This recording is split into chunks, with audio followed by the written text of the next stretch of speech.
quickly this way. We have so much to talk about. Obviously, the presidents and all the news that's kind of breaking, and the disclosure uh, effort mounting, and the pressure it's on. Representatives are, I mean, they're posting about it. Pete Hegseth, Secretary of War, is posting about this. I mean, this is an unbelievable and unprecedented time to be alive and involved in that UFO topic. But before we get into that, I want to say that I met someone, I think about 8 months ago, and we've done some work together on other things. And I put out today that we're going to be bringing Gene Sticko, who is a former Intel guy and a whistleblower himself to some degree, not in the UFO field, but he's become a very dear friend, and he's going to be helping me produce the show. And I couldn't be happier to have someone else that I trust. And so thank you. So Gene's actually in the same room as me. Yeah. How you doing? Good. On top of sharing a passion for the subject, we are almost neighbors. Yes, almost neighbors. And that's what I think. I think it's someone you meet someone that's like not nearby, right? Yeah. And it's like you click with them, and they are close by, so it does make that friendship a little bit more than like someone who I just randomly meet at, online, and they're just a screen name, and at the conventions, maybe then you get to meet them, but it's not a sustained relationship like that. Yeah. But so it's been nice to really get to know you, your family, and I just think that we're taking this next step, and we really have something to prove. And we're already talking to the one guest that I think we're gonna come out of the gates pretty hot. Yeah. So Come out swinging. But I mean, again, it's like it's all those little win-wins in life, right? Because again, I retired. I just planned on kind of sitting around and watching TV all day, and then the papers drop on my lap, and that became a project, and I'm working on it with that. And and people ask, they're like, "Oh, you're going to do a podcast?" I'm like, "No, I don't have an interest in doing any of that." I was doing so much of like production stuff for Natalia and her singing career, so we had videos and music production, and all this equipment and stuff like that. And when you're starting out and you have to produce your own shows and everything, you have all this stuff. And so but as that's matured and changed and going into bigger venues that have professional staff and everything, you're I kind of less missed needed. it. And Yeah. as much as I've been around, I could see you. That's why I was like, if you ever need any help and you're like, I want I actually have the exact need for that. And so we are going back. We're kicking it back. I mean, we were live last night with Megan Medic from Reality Check, the producer of Reality Check. But we came back tonight with this, this call-in show that we've been doing. So pinned in the comments is the link to call into the show. Call in at any time. I will, or Gene will bring you up when it's appropriate. And we're going to have an open discussion. Before we get into that, make sure to like, to share, and subscribe. It really does help get the channel seen and into that algorithm. It really, really does. And it takes 20 seconds, guys. 97% of people are not subscribed and they're new viewers. So it'd really be nice to get some people to, hit that button. Like the show, especially, and leave your thoughts. If you don't want to hop in, leave your thoughts. Let us know what you think. We're going to be bringing people up. And we're going to do this panel style. So with that being said, our first one is Mr. VITO from Perfect Storm Gaming. What's up, guys? How's it going? Perfect Storm. Yeah. How you on? doing? You have a Doing- very tinny thing going on. Oh, good God. I think it's this new microphone. I'm sorry. Hold on. I'm going to mute you. We'll do you in a well, that sounded dirty. Well, I'm not going to do you, but whistling Mike, you are also here. I know you have a limited time, so I want to. How are you? How have you been? Man, I've been busy, but I'm good. I love that. We've actually been talking, and I think we're going to be doing an episode. We just got to talk about the date. An actual interview uh, of your case and what you've said. I interviewed Tim Phillips, and that was kind of where our relationship, quote unquote, started. That's at least where our paths crossed. So I figured, getting the other side to that will be, it's kind of my nature and how I need to do things. Yeah, So it's a good thing, I mean, we won't go down that rabbit hole right yet, but just know I'm already preparing some bombshells well, for, I for want to that. start. But I, you I know want what? to. Yeah, just real quick. This is the way you're doing it's the way to do it. Like I understand everybody that interviewed Tim Phillips, and I understand the story he told. I understand he was actually on the payroll, with DOD. You have the SCS that serves at the pleasure of the president. I get, that they let people tell the story, and some folks, not every podcaster, but went along with it. So, yeah, I'm not upset about it, but it's important for everybody, especially when you get into the whistleblower area. If you think about Kiriakou, this is kind of what they do. They kind of push you into being somebody you're not, and the next thing you know, you're fighting for your own reputation. So I'm glad it gives other people the opportunity to tell their own side of events. Right. Yeah. And God, do you hear that feedback? Yeah. All right. Well, that's gone now. Vito, how you sounding? I think it's fine. I just switched microphones. I got a new Shure microphone, but I didn't put the filters on it yet. How am I? Okay. Is it better? That sounds way better, All right. man. Yeah. Thank you. I think it was your mic. Yeah. Maybe Yeah. I didn't set the audio up. I'm sorry. that's all good, man. My bad. So how you been? I've been doing great, man. I've been working. I got promoted to captain, so that's been great. I popped my cherry, caught 3 fires in one day, so that was interesting. That's That's yeah, I good. The was gonna Super say, Bowl, be careful Super about saying that's like cool thing. Super Bowl. Well, it's my job. I love doing my job. The Super Bowl Sunday. I didn't watch the Super Bowl for a minute. I was fighting a structure fire. So good times. Good times. Yeah, relatively good times. I hope everyone's okay. Yeah, God, everyone's fine. God forbid. Yeah, everyone's So good. guys, obviously right now, the biggest news, the biggest thing, I mean, the headline that you just can't escape Jay-Z is, dropped a new album. well, shit. You spoiled the surprise. My bad. You spoiled He the surprise. Obama'd you right there. Yeah. Yeah. So, uh, just to take people through the events, the events that um, unfolded. I should have brought this already up, but I should have already brought this up. I should say, um, is my I posted about it because I grabbed the videos that like I think it's a good overview of what actually happened, like what pieces led to the inevitable like Trump truth post, right? And I'm gonna pull it up here, but it's gonna take a second. So Obama basically goes on this podcast, Brian Tyler Cohen, and he had already previously talked about this subject, and he's got an interesting background with like also being the first president to say the words Area 51 publicly, because at the time they're expanding the border of that Area 51 installation. So that kind of was like a catch 22. They had to admit that it existed in order to get the permitting to expand the land. So then Obama says it in like one of those speeches. And he's like, I think I'm the first president that's ever said Area 51. And that was like 2011. So that was pretty recent. Like it's not. So just to put into perspective, people like think of Area 51 like, oh, it's been around forever. Not officially. No. Officially, it was not a.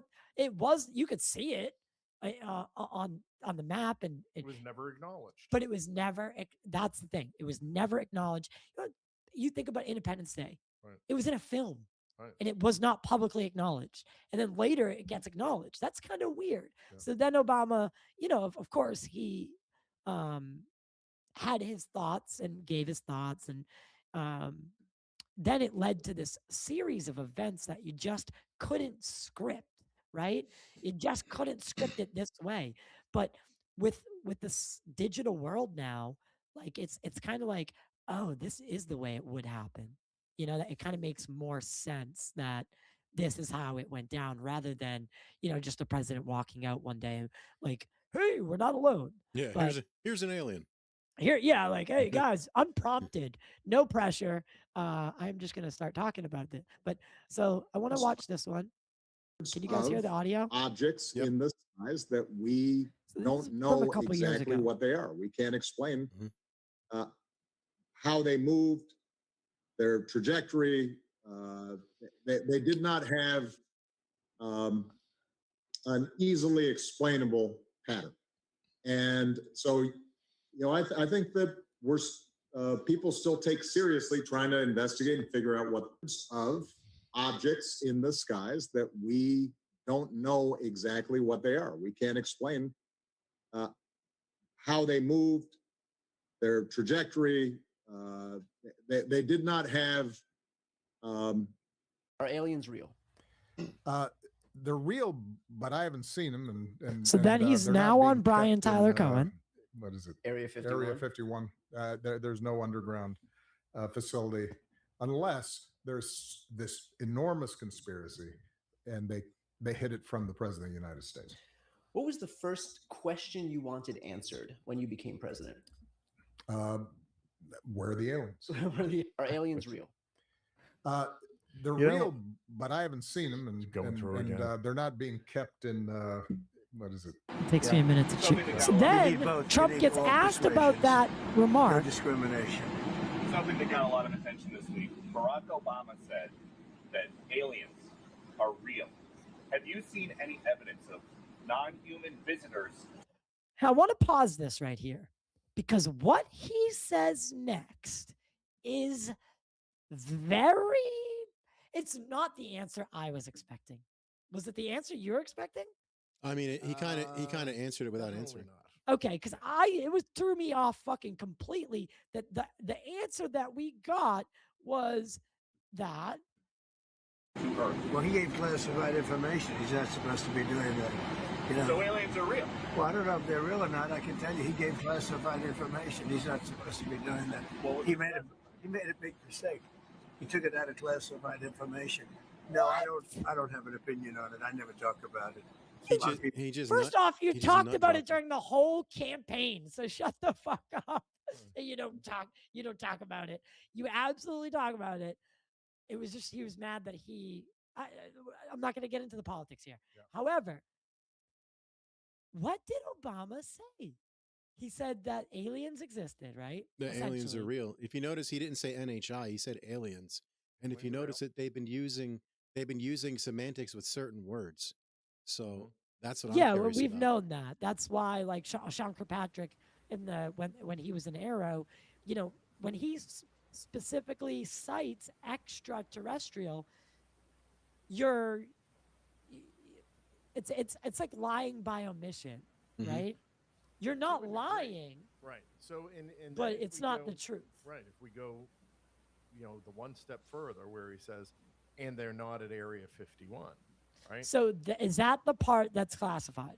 I think so. This is the thing. I think right? So. So just because something is classified does not mean that it is true, right?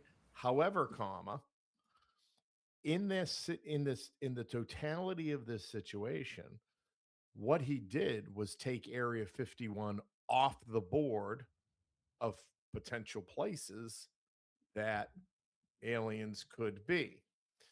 So inherently, if even the classified part was you can't talk about where aliens may or may not be, he violates that by saying they're not at Area 51 definitively. Right. So that's which the then classified inherently part. means that they're somewhere. Yeah, it means we have them and they're somewhere. That's yeah. definitely what I think most people took from it. This is, and I don't know how many clips Ty is going to play, but this actually kept going to the point where on another plane ride, President Trump was asked if he was going to go to the Department of Justice, the DOJ, over what Obama said. So this is not just in light, something in passing. I mean, when you start getting into that territory, whether you agree with it or not. So it gets interesting. From my angle, I thought that this is another example of like a John Kiriakou, where talking to the press gets you in trouble. And one of the things that was says, he starts talking about there's no underground base under Area 51. So again, he starts getting into stuff that has nothing to do with the question. That you could really start talking on what's classified or not just by saying it's there or not there. Yeah, and that's exactly the comment we brought up here. Mendinopolis 8686, Area 51. He's discussing Area 51, no underground facility, and that could very likely be the those seemingly little details are still details that could be under classification. And it's interesting because we were talking about how it wasn't acknowledged, and keep in mind for a long time you also couldn't go to Google Maps or anything like that and look over the top of it. So if there was an underground base, it would have been done before anybody could have spied whether or not that was built. So that probably still is a classified rumor, even if it's one they want out there, true or not. Yeah, absolutely. But I think again, listen, Obama's statement itself got a ton of press. It obviously made it to the White House briefing room before even the president was able to be asked about it on Air Force One. He does what he does, and the world, responds immediately. Well, I mean, I had those, I had all sorts of, news feed alerts coming through, and it just kept coming. Yeah. I mean, it's been a roller coaster. Yeah. Like, and then there's people that like they're so cynical about this topic that they just want to throw acid on everybody that's like kind of rejoicing. And like, as much as like listen, as much as I don't get along, or it's not like that I don't get along, it's that I don't always agree with everybody, but I do think this is a moment that we can rejoice. We can finally say that we're getting somewhere. Like, and whether or not, but I have concerns too. Like, is this just the shiny object that a bipartisan, like, concocted, because everyone is implicated in the Epstein files, right? Everybody. Democrat, Republican, independent, international, right? So Obama goes on a pretty well-known but random podcast, drops aliens are real, right? And then Trump gets asked about it because it goes viral, because obviously it was going to go viral. Yep. He says it's classified information, like, and then his next thing is the truth. Based on the tremendous interest shown, I will be directing the Secretary of War and other relevant departments and agencies to begin the process of identifying and releasing government files related to, and I quote, alien and extraterrestrial life, unidentified aerial phenomena, and unidentified flying objects, and any and all other information connected to these highly complex but extremely interesting and important matters. God bless America. I mean, and that's carefully crafted, right? That was not your typical Trump truth. It's usually like you can tell. Fuck you, Bernie. You're a piece of shit. I mean, this guy wrote that one. I wouldn't be surprised if this had, a hand of a Burlison in it and said, hey, I'm going to go ahead and say this. And and somebody knowledgeable of the issue said, be very specific on, UAPs, UFO, break it all down, because if you just say one thing, it's going to backfire. Right. I spoke to somebody. I spoke to somebody that I'm not going to say his name. The guy we spoke to on the ride down to DC, and asked him if Trump releases disclosure, can these guys now finally say something? And he says they can, but it has to be a certain way for them to do that. But getting back to sorry, I kind of got lost there. But I think we do have to be cognizant of the fact that this could be a bipartisan, because again, everyone being implicated left or right, internationally, with these Epstein files, could this just be the 24-hour news cycle, but them trying to specifically, and again, this would be bipartisan, right? They concoct it, right? Obama and Trump, like two people you'd never think would work together, but like, hey guys, I think it's completely plausible, and we shouldn't lose sight that could be what's some sort of variation on that too. It doesn't have to be exactly that, but this could be just a shiny object to wave over here so that people forget about Epstein. I don't think there's a reason we can't do both, but I think we'd be stupid. We would be stupid to think that the timing isn't suspect. But it's not a reason we can't rejoice and say, like the legends that we're standing on, like Stanton Friedman, like Steve Bassett, like But so Corso. here's my thing when it comes to the timing question. Okay, Where'd Mike go? Because Mike had another engagement. Oh, all right. But if we're on long enough, he might jump back in. So let's break down the timing issue, right? Because again, I think the general public looks at this and they say, oh, here's the easy thing. The Epstein files were released. It's not going well, so they concocted this thing. Again, government doesn't work like that, right? This interview with Obama was set up months in advance. Mm-hmm. There was negotiation between his people and President Obama's people on what was going to be talked about, what the exact questions were going to be. Absolutely. All of those things were laid out in advance. Once that was set up, then it was sent to the White House for the White House press people to go through. Okay. So there was an awareness long before the Epstein files were released that this interview was going to happen. So if this was the grand compromise where, yes, Trump wants to be the disclosure president.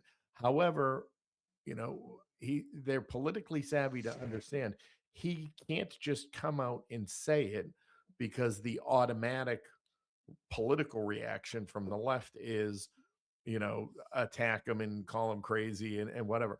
So they had to figure out how to make the win-win in this scenario, right? You have that because and never mind, we had the the rumors circulating about either a May or a July, a summertime speech by the president, which Lara Trump is off on the side, on the periphery, saying, yeah, I think he has a speech prepared, and there's things being teased that way. So there's a lot of activity that's going on in the orbit, right, of this particular issue. The scenario gives the win-win in so much as if things, let's say, played out to that big speech, that the Dems could have said, well, see, Obama said it months ago or whatever. Now, whether that was the plan or, this became a truly spontaneous thing, or was, they said, well, why even wait? They already know there's a speech coming. Let's just do it now, get it over with, and, see how it flies, because they had a couple of days to process the reaction from what Obama said. And there wasn't, mass panic and all the rest of it. And then, Trump says it, or Trump makes the statement that he made and gives the directive that he gives. And now, that insulates him from some of the primary Democratic attack, because, well, Obama already said it. So they can't go with the, oh, look, he's, crazy or anything on that line. So, you have that whole orbit being set up here for months. And now in the middle of it, the Epstein files drop. Now maybe the Epstein files drop, is what changed it from being a slow burn from between Obama to a Trump summer speech. And they said, let's just pull that up now and do it, versus, So again, what I Get it. don't think the scenario was that, everybody suddenly jumped in a room and said, "Oh, Epstein files hit, we need a diversion," and came up with this. Yeah, I don't see them working together, especially with all the political shit that's been going on with the Crossfire Hurricane stuff. I just, not to bring it to politics, but I don't see Trump and Obama going It, hand in it hand. wouldn't So even have I to just be don't. them though. It would be Right. it would It's the be people.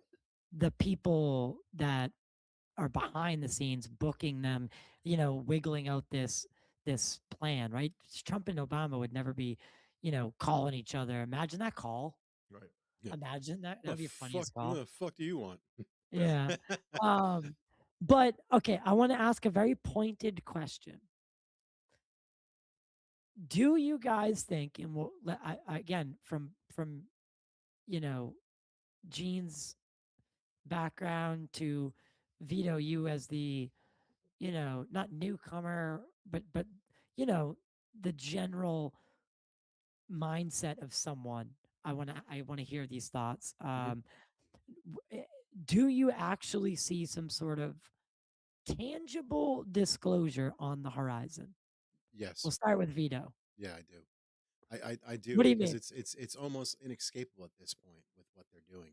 It's because it is, you brought up the Epstein files, which was a great thing, because if you've been going through them like I have, and I've been reading as much as I can, you'll see that a lot of the Epstein files coincide with some of this UFO disclosure. Like, Epstein was very big into this stuff, and then he was linked into just about every little thing that's been going on, from global warming to UFOs to scientists to interdimensional travel. The dude had his hand in just about everything. It's like, who the hell was this dude at this point? So yes, I think at some point this year or next, we're gonna see something. It's almost like, I don't know if you guys feel it, but I feel like something's coming. If that makes sense, it feels like something big is coming.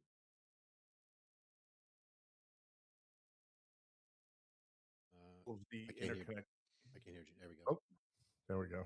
You can't remove me without. Oh yeah. I am Lord. I am Lord. I forgot we're sharing the this feed. Can't get rid of me. I think so it's funny.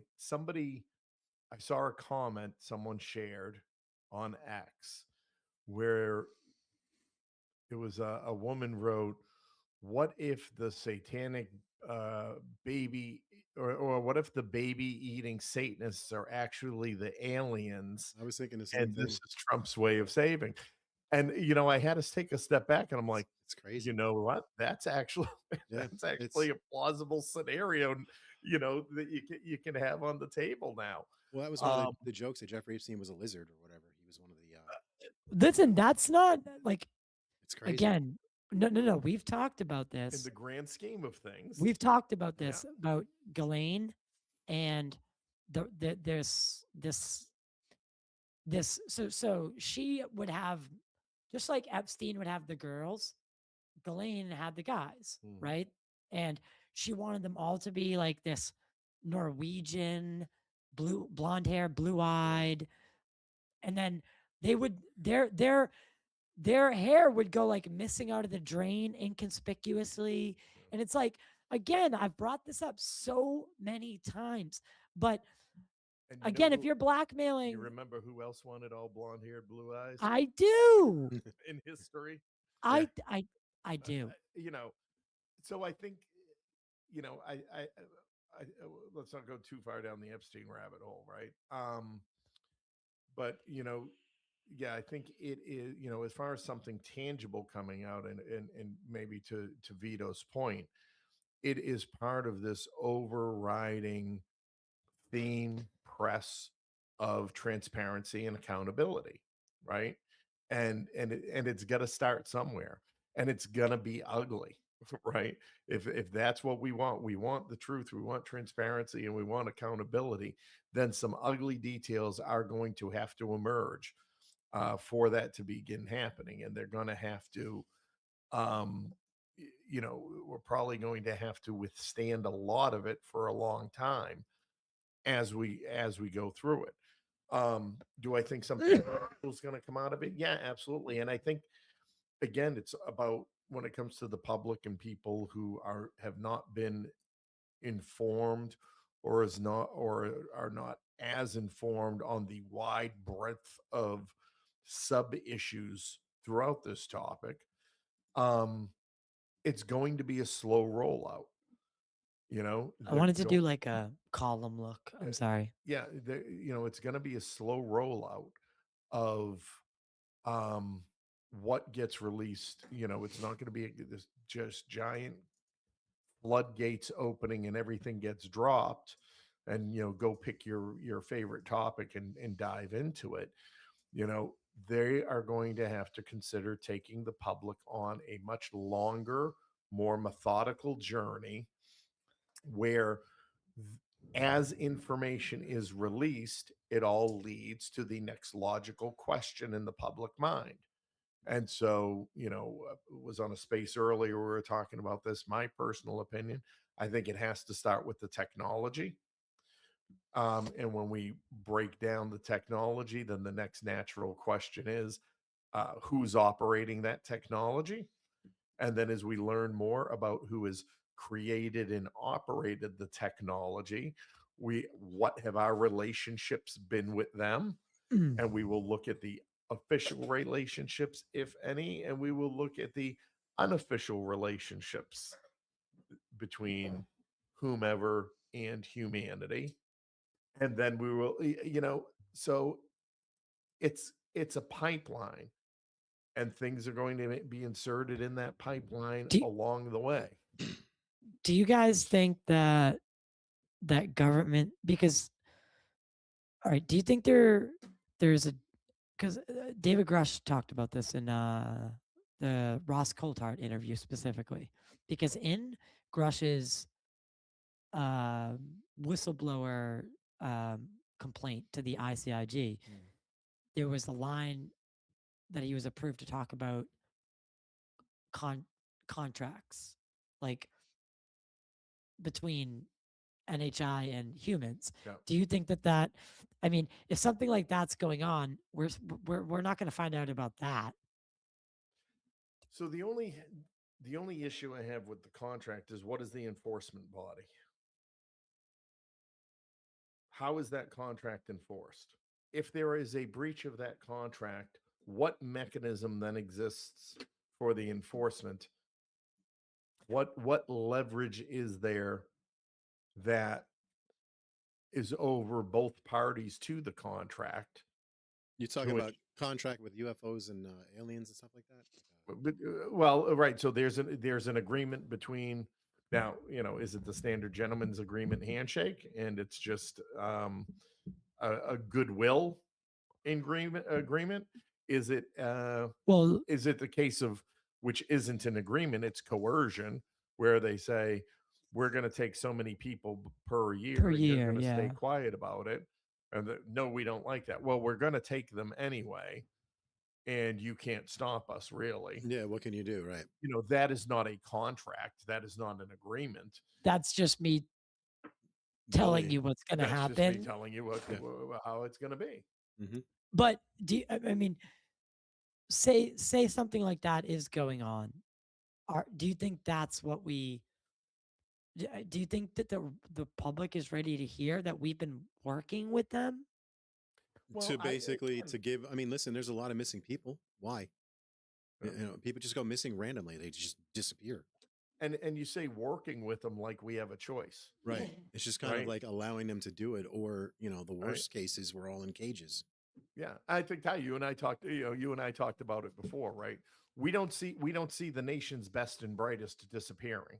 Yeah. Right. No. We no, a you couple do of guys not. on a lake somewhere out in the middle of the nowhere. Zap. Right. What was the old joke, at least when I was a kid, right? It's people in trailer parks. It's, Southerners and the simple folk. The simple folk, right? That has always been the stereotype of who it is, who are abducted. Now, obviously, there are abductees now that we know who are highly educated, very skilled, very competent, credible people and whatnot. They were just smart enough to keep quiet. But in terms of popular culture, right? This is what we're talking about. VITO, to your point, the missing people, again, a lot of times, they're, people not necessarily with deep ties to communities and things like that. So, I mean, it's but this, to say, is the public ready to know we're working with them? Well, that doesn't equate to us working with them. It equates to what might be the national security issue that the government cannot prevent. Yeah, it's not them like we could doing stop them. I things. mean, it's our Right. technology is this empty nerds box compared to theirs is the iPhone. It's just this isn't beating that. You know what I mean? It's just Right. it ain't It's happening. it's not happening. No. And then and so the thing is, well, do we do we need to superficially, yes, of course, yes, we need to defend against it and whatnot. What's the public reaction to that? Well, again, you could step outside tomorrow and get hit by a bus. You could be picked up by a serial killer and and throw Samantha Guntry's poor mother kidnapped, whatever that scenario is. There's plenty of ways you could still disappear anyway. But what I think that speaks to, just to extrapolate it further, is then we're not talking about a situation that we're working with them for that to happen. We're talking about we don't have the ability to stop it.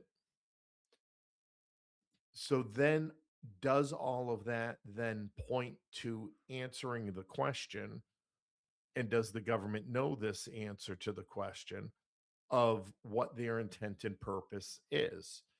And again, former intel guy, right? I've run this as a scenario several times, really trying to look at, from the evidence and information that we have, what would the purpose be?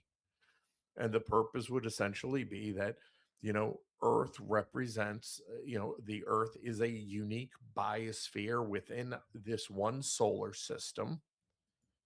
And perhaps all of these species are observing, are scientifically interested Right. in the biosphere, which includes the life forms that are here, which includes what's under the water, which includes what's in the heavily vegetated areas, in the deserts, and all of these all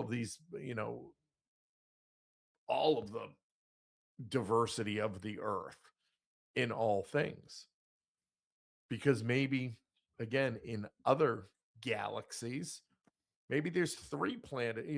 Maybe what's unique about us is this is the only place where there's only one planet that maintains life, maintains life, right?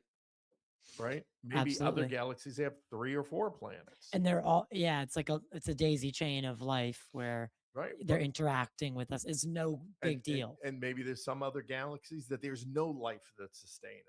Yeah, But which here's so we're an anomaly to them because, wow, there's one planet that somehow has made it. okay. Do you think what would you think is the one case? Say, okay, they're gonna they go to Pete Hegseth. They get everyone together, right? Mhm. Okay, guys, what case do we grab and use as our catalyst to come forward? It's probably don't gonna be whatchamacallit, the Roswell? yes.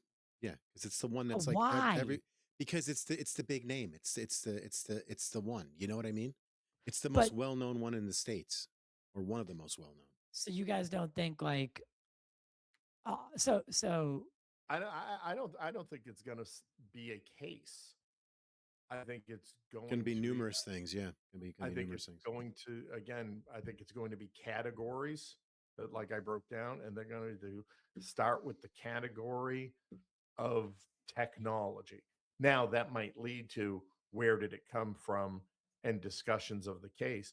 But I don't think, this isn't going to be a, case files of incidents in popular culture and let's dissect each one of them.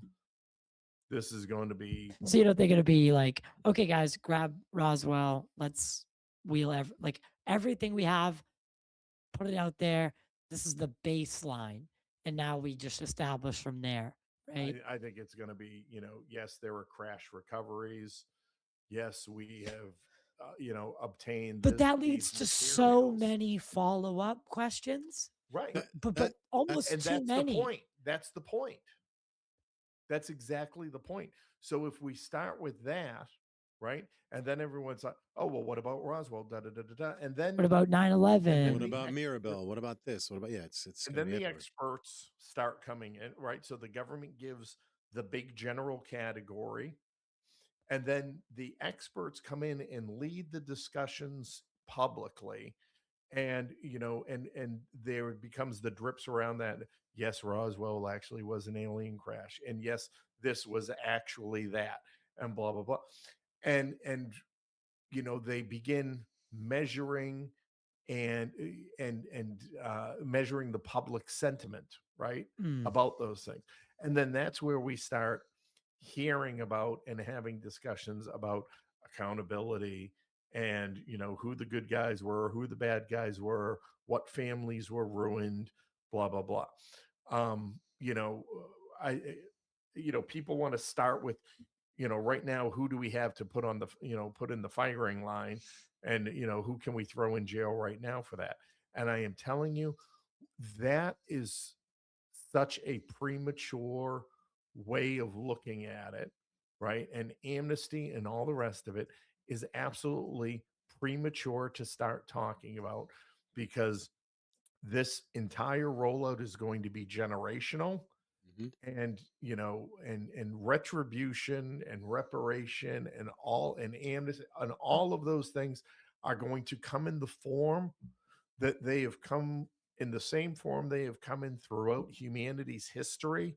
That somewhere down the line there's going to be some statues, there's going to be some walls with names on them, there's going to be some president who eventually stands up and makes an apology on behalf of the American people of the year 2345.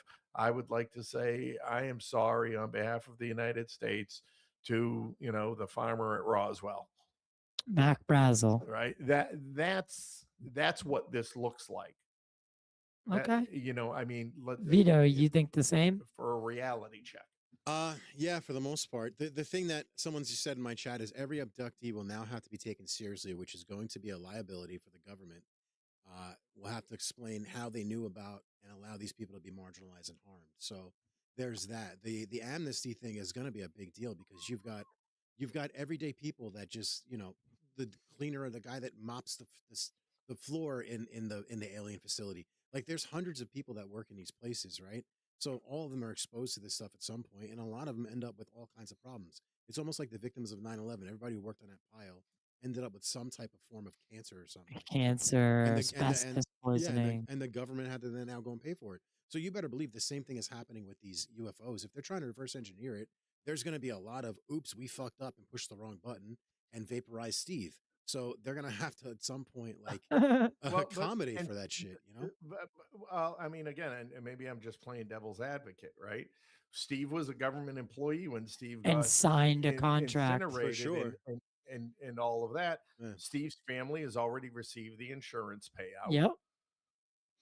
But is it now? Yeah, but Steve's family received the insurance payout, whatever the bullshit excuse was that they used that Steve died. They don't need that. They don't need an excuse. It's built into the contract. Yeah, I mean, crazy. what's the matter? If you die on the job accident. Yeah, on the job. That's all their life.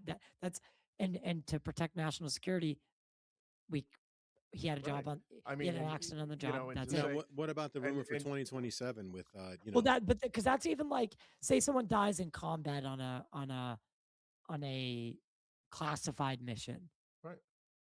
The family's not going to know that it was that mission. That it was this. True. Unless you know what I mean. They get their $100,000 and then they're flat. Yeah. Right. And the same way, I'm just worried about them positioning this as a national security threat. Well, again, it can still be a national security threat, but to Vito's point, well, somebody got abducted. Well, who when somebody's abducted, when a child is abducted by the next door neighbor, does the city pay a fine? Does the city compensate? Does when a serial No, because family, the city didn't enter into a possible contract with that person that But the kid. state, but the that, but states you're wouldn't assuming that have. there's a contract between I mean, listen, if it's a government entity, let's and all it's not just the government saying we can't do anything about it, and that's the national right, security but risk. let's all use common sense. 9 times out of 10, if there's rumors, a lot of these rumors are true. I mean, look at all this conspiracy shit with, say, the Epstein. I don't want to keep bringing up Epstein, but you kind of have to, because everything that just fell on that. Now it's like all the crazy shit that we've all talked about, all this crazy conspiracy theorists. Every fucking thing is true. Everything from Right. the kids eating to the pizza to the jerky to the this to the hunting people. Like So to okay, the blatant racism. so It's insane. It's all true. I'll So now I yeah, want to know about this UFO shit. Is it all so this I'll true? I'll acquiesce. I'll acquiesce for the sake of for the sake of entertainment that there is a formal contract then that has been written between the alien representatives and the world government representatives. Then, as part of that contract, all of those remedies have already been spelled out. I would believe so. Yeah. It would be hammered out. All the right, Nothing all that. left to chance. Nothing left to. If there is a Well, contract, you would assume, because and the contract is assumed to never have gotten to be gotten out. Do you know? Does that make sense? Like, it's assumed that they're not. They never thought that they'd be at this point. Did you guys ever think that we'd be at this point in less than well, 100 years? I never Honestly, did. I did. marriage is In our marriage lifetime. is marriage is a Yeah, I did. contract. I've been saying it for a You know, long time. marriage is a contract, and that you don't enter that contract assuming that contract's ever going to be broken, but True. they get broken all the time. True. Well, okay. That is if we're So- talking a actual physical contract. Yeah, superficial stuff aside, because the contract thing, and the reason I brought it up is because when Roscoe tried to pin Grush down, and really, like, he's like, he even said it, like, I'm gonna have to pin you down here, and Grush was very, even though it was in his ICIG complaint, it was known about, he really didn't want to go into it. And like, what if we find out that we've murdered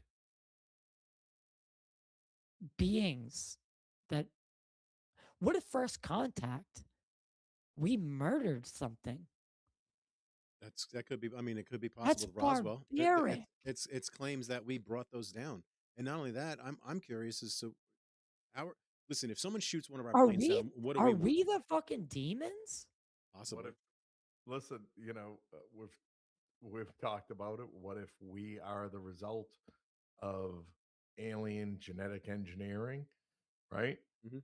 And that there was a point in history where they decided to try some cross cross DNA, and they artificially inseminated some young woman in the Middle East, and then 33 years later, Yeah, here's they're like, Jesus. oh, let's check in on this guy. That holy shit, they nailed him to a tree. Yeah.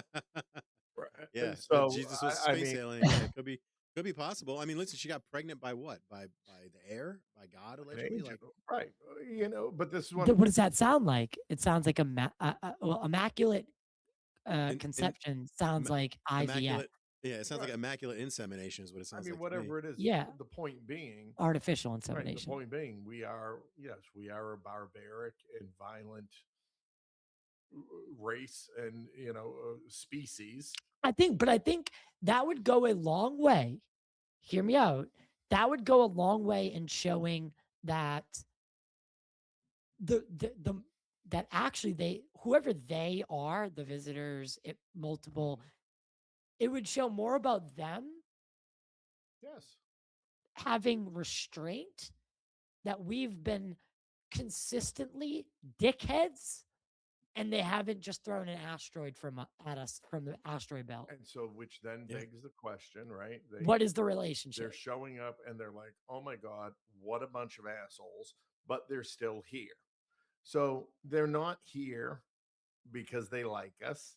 And they are here because we are interesting in some way. Right.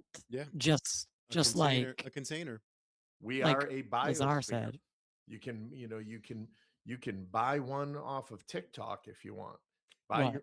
According to the Epstein files, you could. Well, What? I mean, you can buy your own little biosphere and take the plants and the dirt that come in it and put water from your sink in it, and Oh yeah, right. and it will last for 1,000,000 years once you seal it all up. That's and then very true. you're going to be the little face in there, and eventually organic matter's developing Yeah. and processing. Yeah.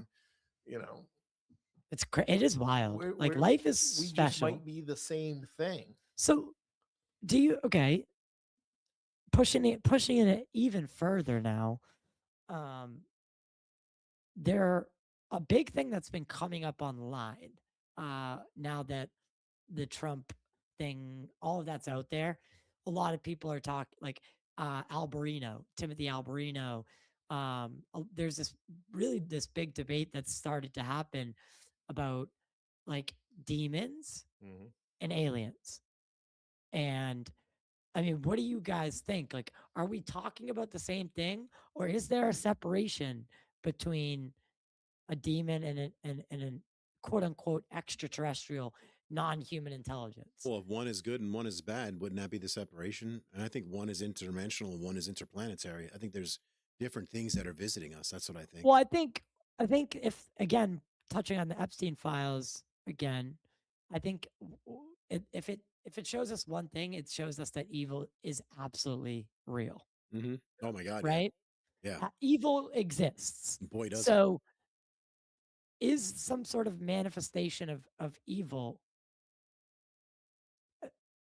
Like for me, when I was drinking, there's a reason they call alcohol spirits, right? Because it possesses you. It turns you into a different person, right?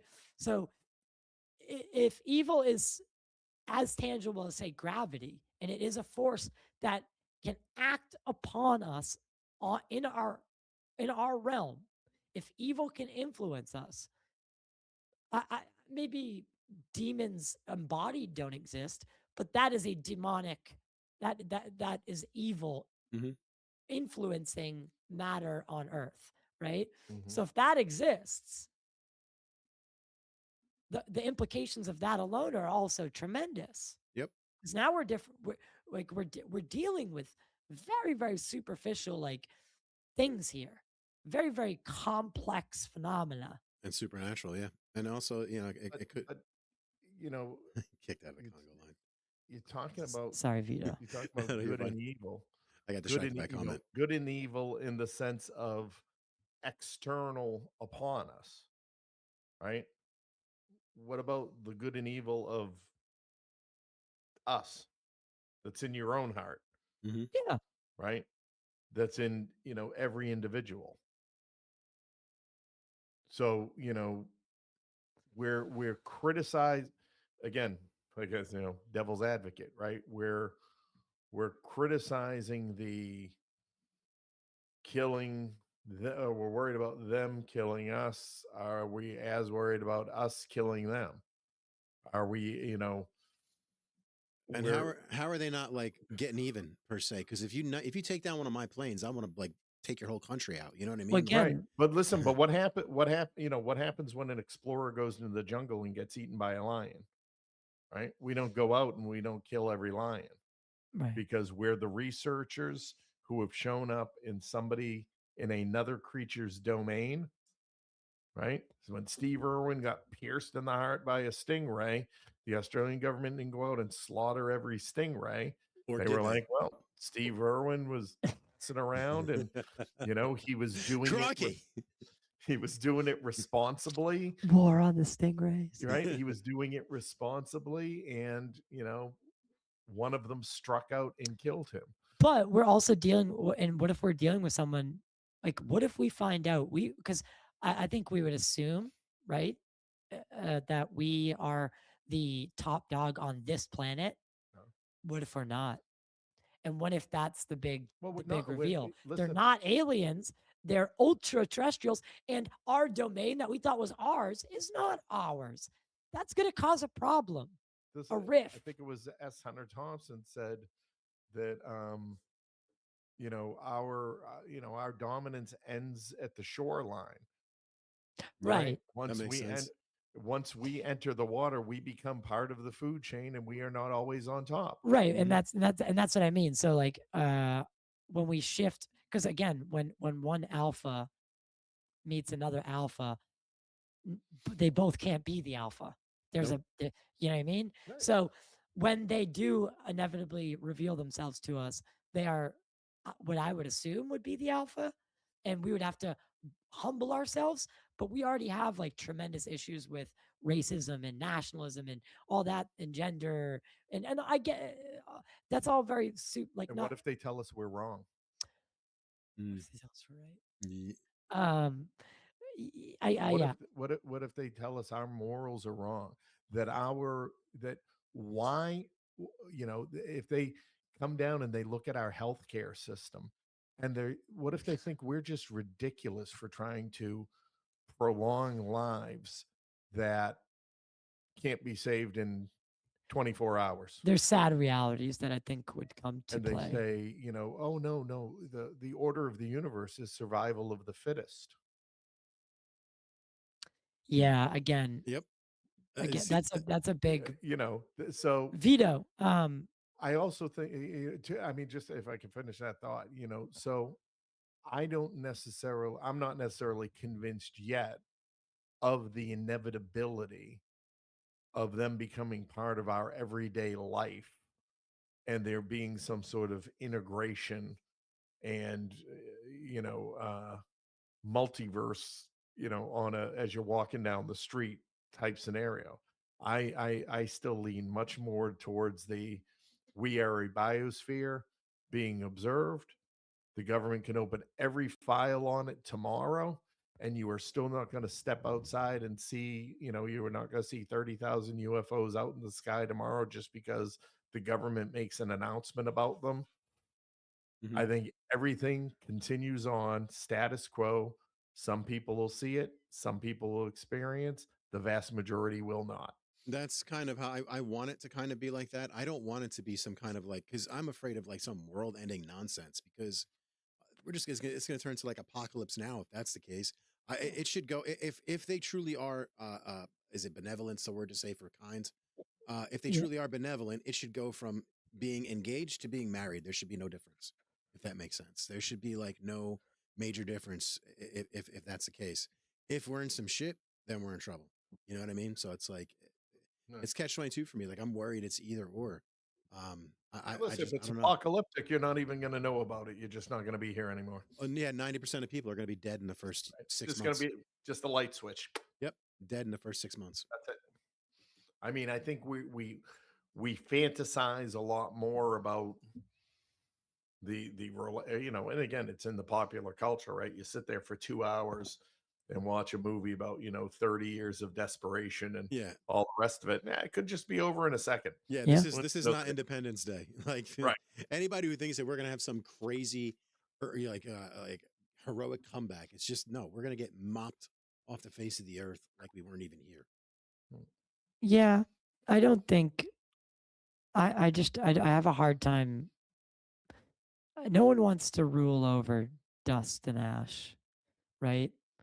And that would effectively, I mean, and maybe time doesn't work the same for them, but I mean, if you hit us with an asteroid, that's the Great Reset again, right? Yep. Right. Yep.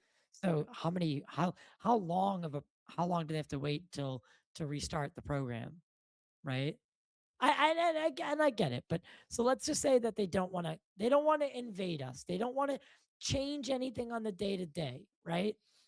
Maybe they don't even want to be involved, and they're just giving us that freedom to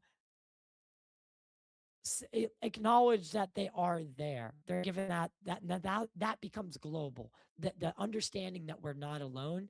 Nothing changes with the relationship between us and them, right? For the most part. Of course, over years, I think that would I think that's what we're in for, is a slow integration before open contact, because open contact is a much different thing than disclosure.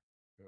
And I think that's what people don't realize is that there's two different things. Yeah. Just because the president says aliens are real doesn't mean that some ultra terrestrial is just going to come to your party now, Right. or Yeah. end up on Joe Rogan. Some Nordic's gonna be chilling in your club, like, hey, what up?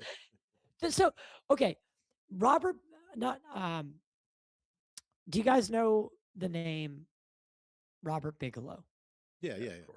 of Bigelow Aerospace? Mhm. He did a pretty famous 60 Minutes interview where he said that there are, again, I'm using his words, aliens walking among us, extraterrestrials walking among us. Mhm. Do you think that is true? Yeah. And we'll Yeah. get to where I want to go. Yeah. I got to tell you, I don't care. If I'm being honest, so what? So what am I supposed to do about that? That's a valid point. Fair point. Yeah. I mean, like, am I supposed to, I'm going to walk around the street now looking at everybody trying to figure out if they're in it. And even if I figure out they're an alien, what am I supposed to do with that?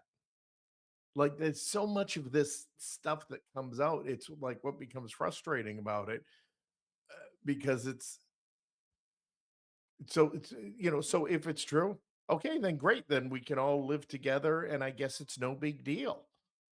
Is actually what he said, what he should be saying, right? If he's not being self-interested in pushing his position as an insider with knowledge. So if that is true and there are all aliens living amongst us, then I guess the big announcement is there are aliens that are living amongst us. You can't even tell the difference, so don't Why even worry bother? about it.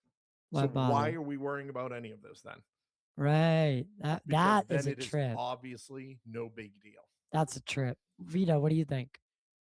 I tend to agree with him. Like there really is, at the end of the day, there's nothing we can really do about it. Like whether they're going to be kind or mean, we're just kind of along for the ride. I would just like to know the truth, like kind of have like an idea of what's coming. I think that would Right. be, helpful. But okay, nothing's coming. Nothing's coming. Aliens live amongst us and they interbreed with us and all the rest, and they have been for centuries. And we have what we have right now. But How disappointing, right? That's ultimately what it becomes. How disappointing. yeah, Yeah. Mick West would love that. That, Mick West, he'd so love it. we're Frick both West. right. We are Yeah. both right and wrong. Well, okay. I guess that may so, but doesn't it invoke this idea that we may be part of something larger, and that we are on the precipice of entering into the first stages of acknowledging that, and thus acknowledging that, expanding our consciousness just by happenstance? Sure. So basically, Star Trek Year One, basically, like yeah. Seriously, though, yeah. like, is this not a first domino that falls to leading towards to some? Because if you think about it, like, look at where the robotics sector is. Dude, Like that shit DARPA's scares me. DARPA's funding Boston Dynamics, Right. Fuck right? Boston Dynamics. You see those Chinese robots, brother? They were breakdancing and doing martial arts, and it was Are like you sure watching that wasn't AI, dude? No, maybe. the Boston Robotics ones, they do backflips. No, I know, the but Chinese the breakdancing? Chinese one that they were just doing was insane. It's one that they just did recently. Did you see Well, I it? know the Chinese ones are meant to they're meant to actually Intimidate. go to battle. Yeah, No, they're like yeah. military meant for. These things were doing like. But like, if you guys don't think that if that Boston Dynamics is being funded by DARPA, what we see, Right. the ones doing backflips, if you don't think behind the scenes oh my that god, they're testing some sort of super soldier, you're out of your We mind. know they are. oh for sure they are. Right. Yeah. they've been Right. talking about that for years. So I've seen, so again, I don't think it has to be one or the other, right? Confirming the existence that we're not alone, I don't think, because people often think that, well, that would lead to a catastrophic rollout of all the ways that we've advanced by reverse engineering this technology. And again, I don't think that goes hand in hand. I think, again, for the same reason that we know thermonuclear weapons exist, Right. but we don't know how to build one, nor should we. Right. Right? I don't, especially, and then like the directed energy weapons. If those are, and we know those are real, Yeah, Venezuela. I don't think everyone should be able to have one of them. Right. So again, I think a lot of people are concerned that this is going to cause some catastrophic failure in our systems, like in our in our government, in our religion, like the everyday life that we live, the things we take for granted, they're going to be shaken to the foundation and to the core. I think even if that happens, it's a short-term thing, right? And we're going to be upset about it for a day, a week, and then on to the something next. else. Then something else is right. Exactly. The nature of what we do is going to slip back into normal routine and normal progression, and the things will happen behind the scenes, and the science will develop, and the institutions will mature, and the laws will be written, and the laws will be taken away, and we will grow old, and we will be long gone before the the Jetsons and the alien, living next door and all the rest of that ever happens, right? It's Fair enough. it is generational. So, again, I think it is we are certainly living through history, right? And beginning with the directive to begin to research and declassify this information. But I get this feeling, that everyone thinks like, Monday morning that all these files are going to be there, and then by Friday, the Galactic Federation headquarters is going to be doing a press conference on this, and by next summer we're all zipping Open around in our fucking contact. space cars. Jetson So, open contact. So I'm not getting a med bed. I'm not getting one of those. I mean, it's like, that's what I'm saying. It's Classic. right. It's fascinating. It's all of those things. But again, we can only keep our arms around what we keep our arms around, right? Let's start with actually getting the information. Here's a novel idea. Let's actually see what we get before we start worrying about it. Which is fair enough. It really is. It is fair enough. But I also have a kind of a worry, because if the mainstream takes hold of this story, does it lose something? I am so glad you brought that up. Fake bullshit that we can see through, narratives sprouting up about this and that we're all like, wait, what are you fucking talking about? Like, seriously, the saturation of the market. Right. Yeah. Well, I mean, look what they do now to the media. Is that what you're worried about? No, not the saturation of the market, but actually the. So there was a comment yesterday, similar in spirit, let's say, that I read, where the person was purporting that we need to make sure our people are in this. That this is when the mainstream media gets control of this, people are going to start saying stupid things and coming to stupid conclusions. Maybe I did grab it subliminally like that. Our people need to be. We need to have our people, and it was being echoed in the comments, right? And people were, yes, we need. Well, we got to make sure, Corbell's there. We got to make sure this one's there. Oh no! But regardless. Whoops.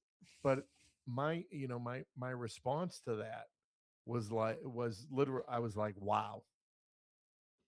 So the gate kept are now scheming on how to become the gatekeepers. Yeah. That Holy shit. we are now, as a community, are we now afraid that somebody else, that if information comes out that is not what we've already predetermined in our head is the truth, Oh no. then we're going to lash out and be like, no, you're lying.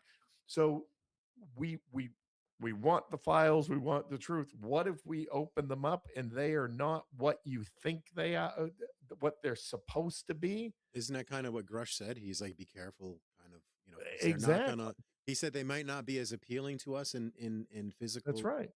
It could look like a blown up ball sack for all we know. Like, we don't know what aliens. Listen, what they're gonna look like. It might not be as sexy as we want it to be. It might not be that hot Twi'lek that I've always wanted. Yeah.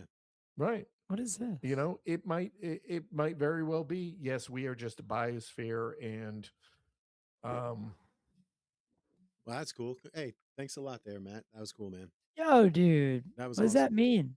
You can gift memberships? Yeah, they have memberships, so they can see all your, like, if you set it up, you have like a back end to the channel. It's pretty cool. So did he just buy 5 people memberships? It should say that. Yeah, it should say that. Unless your moderators can give them out too. But shit, he did. Yeah, congratulations. Hey, man, that's very nice. Yo, Good job, Matt. that's fucking cool. Yep. So it says Titan of Terra, Nulthin, Thrones Above, Mona.09, Madsk. Oh, that's like actually like, that's fire. Yeah, that's really cool. Shout out to Matt. Awesome. Matt's a good dude. And he's been here for a lot since I've been talking about pop culture. We should send him something. Oh, actually, yeah. So, yeah, because that would cost a good amount of money to do. We thought, yeah, we have been thinking about this. Yeah, so we have these. Is it on Gene only? Let me see that. No, it's on you. It's on everybody. It's on you. Yeah. Okay. So. Do the fist thing. Do the fisting. Yeah, he did that thing with the camera and he brought his fist back and it brought his camera real clear. Oh, that's cool. I want one of those. I gave you one. Gene. No, you didn't. Gene, explain it while I'm holding it. So this is part of the foundational work of the Chernobyl Research Archive and Research Institute. The acronym stands for the Anomalous Systems Intelligence and Reconnaissance Program. This is something that we're developing to actually field test some of the works of my father-in-law, where we believe that we actually have predictive capabilities on where the craft travel and how they operate. And that is our kickoff mission patch. So yeah, anyone who sends a super chat that's $10 and above, the email is in the description below. Send us your address and we'll send you one. If you swap limited supply though, and I'll if Matt's interested, we can send him a book too. Yeah, limited supply. We have a couple books to give away as well. And like I said, we're the guests that we're bringing in. I'm bringing in guests like Angela Ford, Michaela Fashar, who's a all source analyst. And then we have other guests coming in like Danny Sheehan. We got guests like Whitley Strieber, like Dave Schindel, all come into the studio. And then one really, really big one that we cannot say, not because like we're trying to be trust me, but because we need to get everything locked down before we ever talk about it. So with that being said, though, thank you, Matt, and thank you anyone for help support the channel. It really means a lot. Yeah. There's a lot of lights Matt, to pay make sure for. You grab that email and send Ty your information so we can get stuff out to you. If you swap the R and the I, it says ASRIP. What? That's true. Sorry. Oh, very childish. I'm I a love toddler. it. I'm sorry. Very childish. I'll I be love here it. all week. People, try the shrimp. J-Cat. And I'm the youngest one here. Yep. You know What the hell? You know J-Cat, Ty? So In the chat? J-Cat. no. Hi. Meow. Yeah. He's the best. Anyway, back to what we were talking about. Do you think religions are going to like kind of like jump on the bandwagon a bit? I think people's religion is going to be enhanced. They're going to cling to it. I don't think that religion's going to go anywhere like we think it's going to. Did you guys lose? We lost Ty, but I still see Gene. Can you hear me? Can you hear me? I can hear you. Yeah. Yeah. So I think religion is going to basically anyone who's I'm not religious, but I see the need for religion. So I think, and from what I've spoken to people about in the back channels, I think religion is going to play a very big part in this, more so than what we think. I don't necessarily, know what that's going to be, but from what I've heard from people, it's going to be bigger, especially Catholic. Yeah, I think undoubtedly there's going to be we'll probably find several conferences amongst world religious leaders on how, if those things haven't already, again, been discussed or exist already, again, as they start seeing it in their congregation, that's when they'll may start rolling out. We heard stuff from Pope Francis, right? He said, if there's life out there, then it is also likely of, divine creation. I mean, the man's got an alien on his damn robe, so they know something, Yeah. They know something. I was just getting the echo. And yeah, there's a little bit of echo on Gene. Yeah. It's not too bad on my end, but. Yeah, Ty's doing something. He's working his wizardry, huh? He's working some wizardry. He's under the desk with wires yanking out and shit. Oh, we got that. Not that wire. Yeah, not that wire. Yeah, not that wire. That's not a wire. Your hands are cold. Your hands are cold. Warm your hands up. Get out of there. Yes, we're gonna right to the toddlerism, Ty. Absolutely. As soon as you're off camera, we just we misbehave. That's it. Once the adults out of the room. But I think religion is going to. Originally, I always thought that religion was going to take a back end, but I think this is going to enhance it, especially when you have them talking about the interdimensional beings. To me, that's demons and aliens. Like you guys were talking about that before. To stupid humans, of course, a glowing being coming through the mist of whatever is going to be an angel to you or God. Listen, whatever makes them comfortable to be able. Again, this is generational, right? Mm-hmm. So if the first iteration of this, I got it. I fixed it. Oh, Yeah. okay.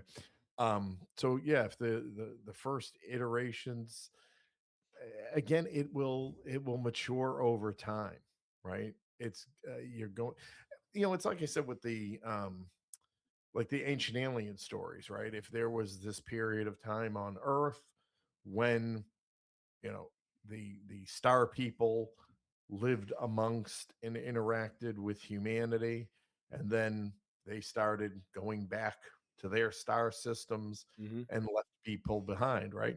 The people who were here and remember it was all very real, but that next generation that's born into it, they're hearing the story from their parents and then their grandparents and then their great grandparents, and then it's a family, a community and a tribal story, and then it's a family story, and 10 generations down the line, it is fantasy and history, it's metaphors. They were never actually here. That generation was just stupid because we're so smart now. Yeah. This is going to be the same, same thing almost, I guess, in reverse, right? Where there will be a time when people will think it's so bizarre. How did we not, how did my great grandpa Gene not know that? And the thing is they're that sitting in high school with their alien counterpart, right? Yeah. There was a time you didn't exist, huh? But the thing is like we did know. again, But that's what they generalizations, won't right? understand, though, is Right. that we did know. It was just because, again, the history books calculate things in like, when did the government acknowledge it? When did Right. it When did it become officially? part of sort of general Right, consensus knowledge? right. Yeah, And I think that it is, of course, it's always a sign, right? The civil rights movement was a build up to the Civil Rights Act, right? absolutely. But this is a little different, right?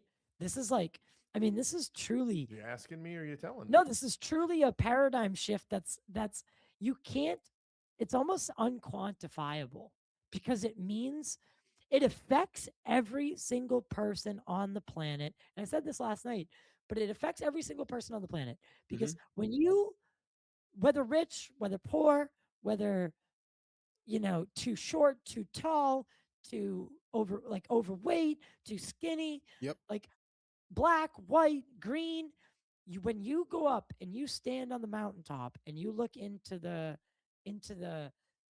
vastness of the cosmos, you're gonna So, you will be forced to see yourself differently. so let's role play for a second then, shall we?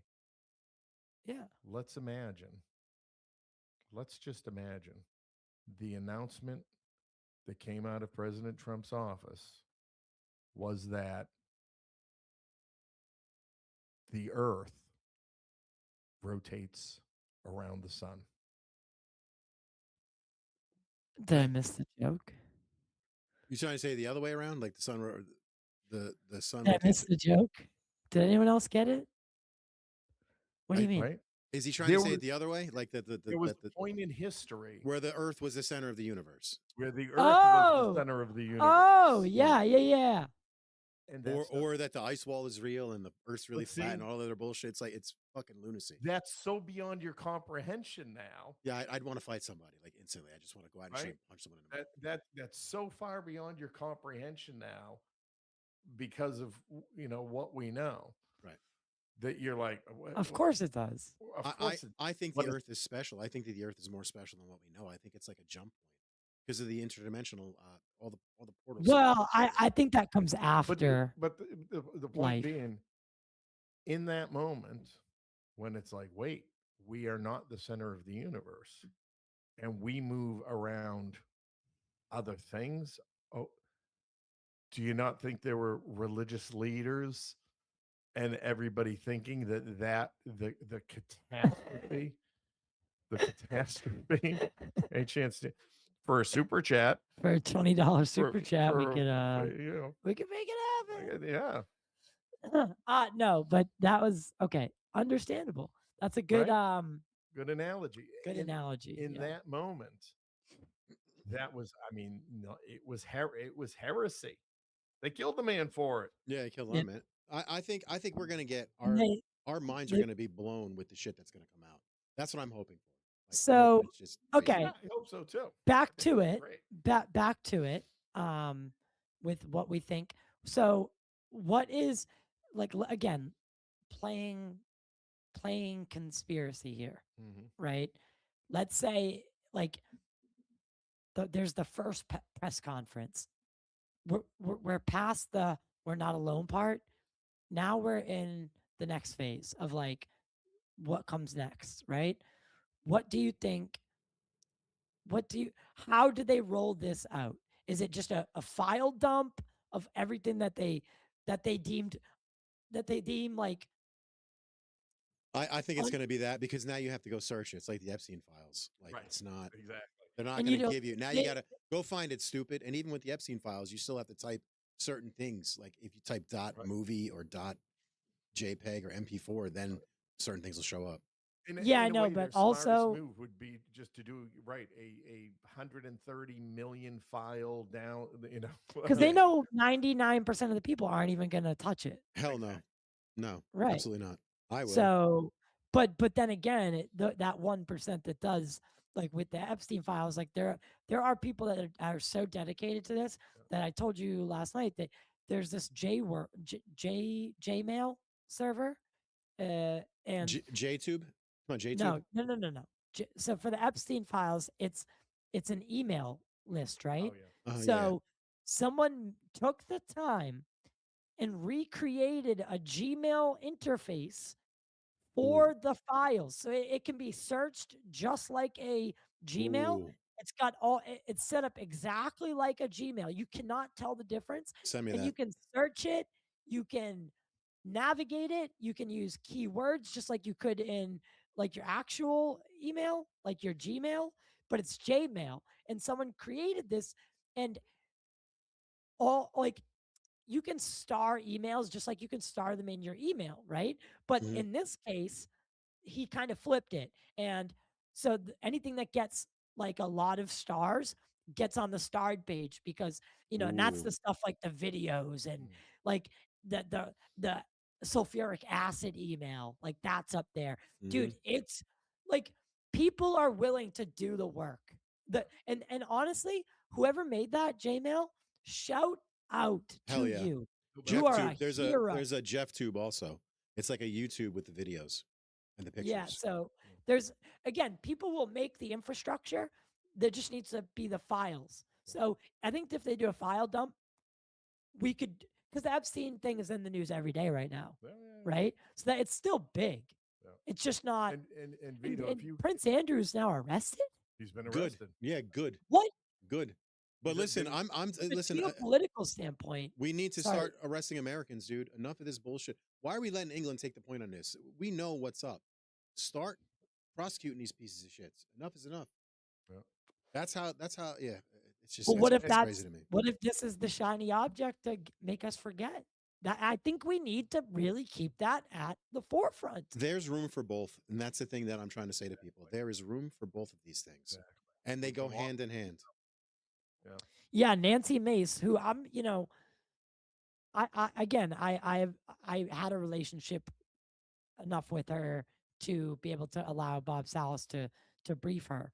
I don't always agree with her politics, but again, bipartisanship for this, right? She is very much because like Michael Shermer, they're all saying like, oh, it's a distraction, another distraction, yada yada. And she said, no, we could do both. We can do both. Like, fuck this. We could do both. And that's why I've always liked her, despite not because again, I think it's the public attention. With the modern, with the modern world the way it is like if we don't agree, we're enemies. Right. And that never was the case politically. Like we could be Republican or Democrat and at the end of the day still shake hands. Right. It's not like that anymore. And we need to get back to that. But it's the same thing, right? Again, it's the public attention, and it's the everybody, again wants to for some reason seemingly follow one thing at a time. And it's like, believe it or not, I switched from looking at, alien and UFO stuff to, opera stuff to, ham radio things. No, well, look at me. I do gaming and UFO shit. Like I have two different channels. Right. You know what I mean? I can manage. I can do two things. Absorbing information from more. And just back to the VITO, your work on the Epstein files. Just to clarify for everybody, because you tagged me in some post about daddy kink on X. Yeah. That was for informational purposes. No, I'm sorry. I was explaining. So Jeffrey I'm sorry. Epstein, do I have to? It almost came across like an accusation. accusation. Do I have to file paperwork or someone? No, I was explaining Jeffrey Epstein's his Fortnite name is Littlest Jeff. In the kink world, a little is a person that identifies as a child between whatever age and what, so when and the fact that he's using that to play goddamn Fortnite. It's crazy. Those games, he tagged me in it for some reason. No, I tagged a bunch. He was trying to get the again. I tagged a bunch. But again, I tagged a bunch of names. Going back to this point that evil is tangible and it exists. Fortnite, Roblox, all those games. Look what Roblox is. Fortnite. They are populated by kids with their parents' credit cards, right? Yep. And pedophiles. It's the truth. Where do people who like kids in that way, where would you go? I'd either go to Nickelodeon. Yep. Or A I'd school go teacher. to the A school teacher. gaming. Well, right. Yes. They can't go down to the arcade anymore now. They got to Yeah. do it online. Yeah. So But I mean, but again, to the to the point, right? And you can, when you want to talk about evil and desensitivity and all the rest of it, these games are a way that some of this is happening. Yeah.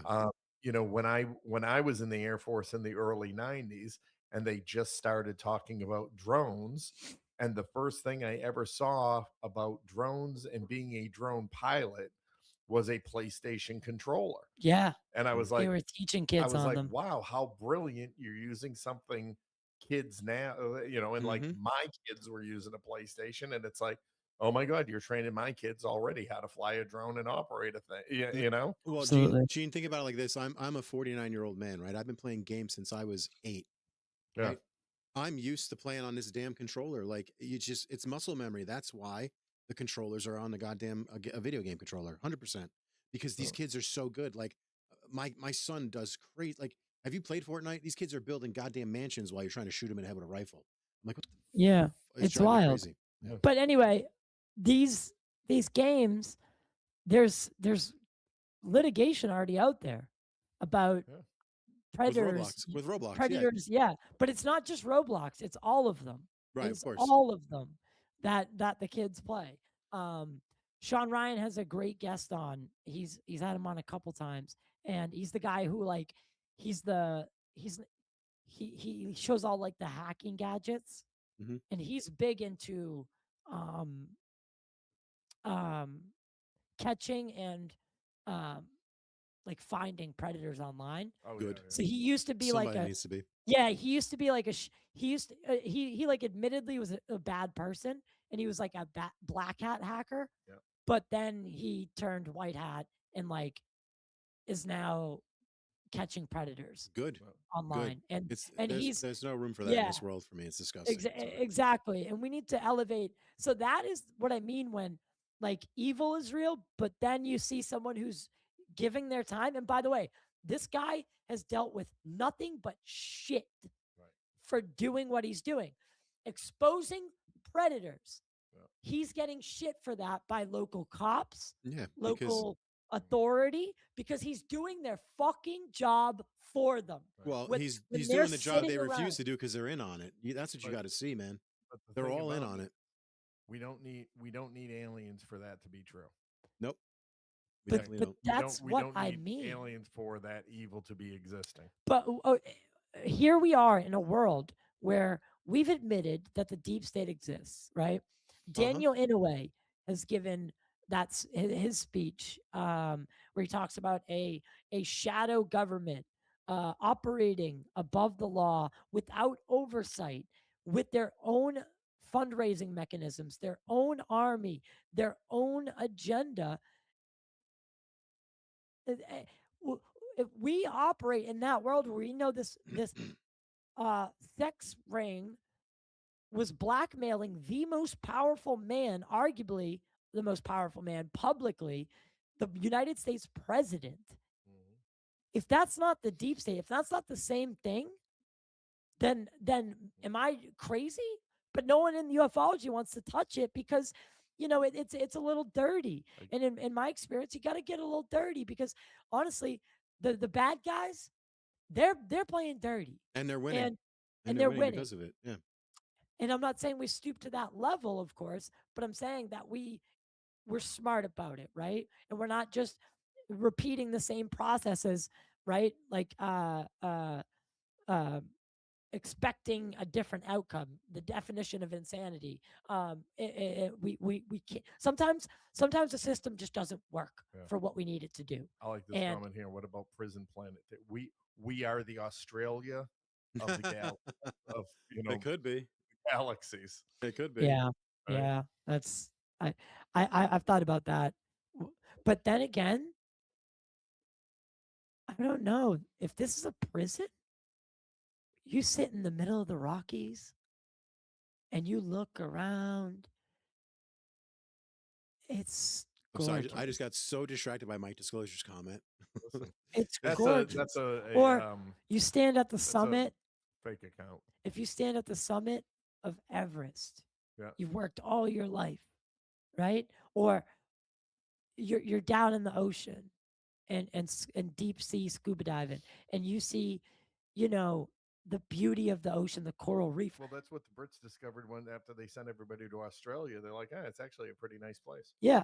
So this, if it's either the best engineered prison in the world, but I think what we really are is we are a place that's been deemed, any place with life is probably like taken note of, and then it just by happenstance becomes a place that also has resources and everything. So it becomes a stop on this galactic highway, if you will, right? Because life sparked there. That's kind of why I Right? think the Earth is special in some way. I think it's like So people can still like a hear you. highway. Me? Right. It's a biosphere. Yeah, was- it's a, Right? but it's one that can be visited. So again, and you hear people talk, oh, we're a zoo, we're this, we're that. Well, again, what is a biosphere?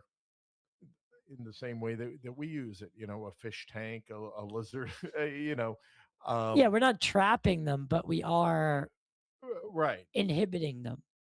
Yeah, in that way, we are inhibited by our technology and our ability to go further than, I guess, our moon, if you believe it. Do you guys, I mean, do you? Do you know, there are some texts that talk about I realize that wasn't up. a time before the moon? That's what Yes. she said. Yeah. Well, and again, Yeah, can you imagine that? Can you imagine how the Earth was during that time? I've thought about that in terms of, and I was thinking a lot about that actually as a result of Dr. Villarreal's work, right? When she talked about the transient satellites and Yeah. then, existing beforehand, and these ideas of there being a time when Mars and even Venus were perhaps inhabitable. And have we, has humanity actually only been planet jumping within the solar system to the habitable zones? And is it sort of programmed somewhere deep in our DNA because we recognize these catastrophic events are going to happen, and and what happens? And so I thought about it in that sense of there being the time where perhaps we did inhabit Mars, and we said, well, the problems are coming, or we're exploring. What's the first thing so what did we do to Mars? We send satellites and we send probes, and now we're sending machines on the ground, and we're talking about inhabiting it, and we're talking about how we can change the atmosphere to make it breathable and all the rest of it. So if the reverse of that is true, perhaps there was a time the conditions existed here, but it was unstable. There were a lot of floods. There would be catastrophic global floods over certain cycles. And someone said, hey, if we can just pull an object in, then perhaps, pull an object in that can help regulate the water and the tides and all the rest of it. And they said, great. They said the moon was brought here. It was this thing in there. And that's why it sits there and all the rest of it. And you also get, doesn't not make sense. You also get tide, like you almost help life. Well, the moon affects everything. It affects your mood swings. It affects during full moon, people are usually more in the mood. There's usually more chaos happening. Like full moons for me at work is fucking crazy usually. Yeah. Even in the military, I'd see it. Military police, and any cop, any fireman will tell you. Yeah, I just did. Any nurse, any nurse. Oh my god, yeah, yeah, that's great. He is. It That's goes so fucking funny. crazy. Yeah, every full moon, man, it's nuts. That is kind of weird. It is true. I've noticed people have a change on the full moon, Mhm. and I think that's where like certain myth came from about because in a lot of mythology the moon has influence, like supernatural influence on the world, right? Like there's a goddess of the moon, of the goddess, and there's all these things, and I mean, there's a beautiful opera aria that's called Casta Diva, and it's a song to the moon, and that is in the opera. The scene where that happens is when uh, these tribes come to this druid priestess and ask her to have the moon let them bring peace, and then that's the aria, and so they turn to the moon in order to bring peace. Interesting. Yeah, it's very beautiful. Casta Diva. Look it up on Spotify. I guess I will have to. You're just a diva. Yeah, just a diva. But that's a divine goddess. That's what the Casta Diva is, divine goddess. Do you think that through disclosure we might learn more about ancient civilizations by happenstance, by like maybe I don't know what they have in the Vatican archives, but like deep in the Vatican library, I think they do have some of that Alexandria library stuff. And do you think that maybe potentially we might learn more about like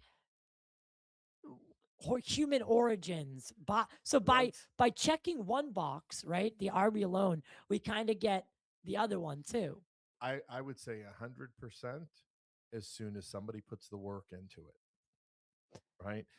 Like everything, they, what has to have, see this, because this is part of the problem too, right? That I think nobody wants to talk about.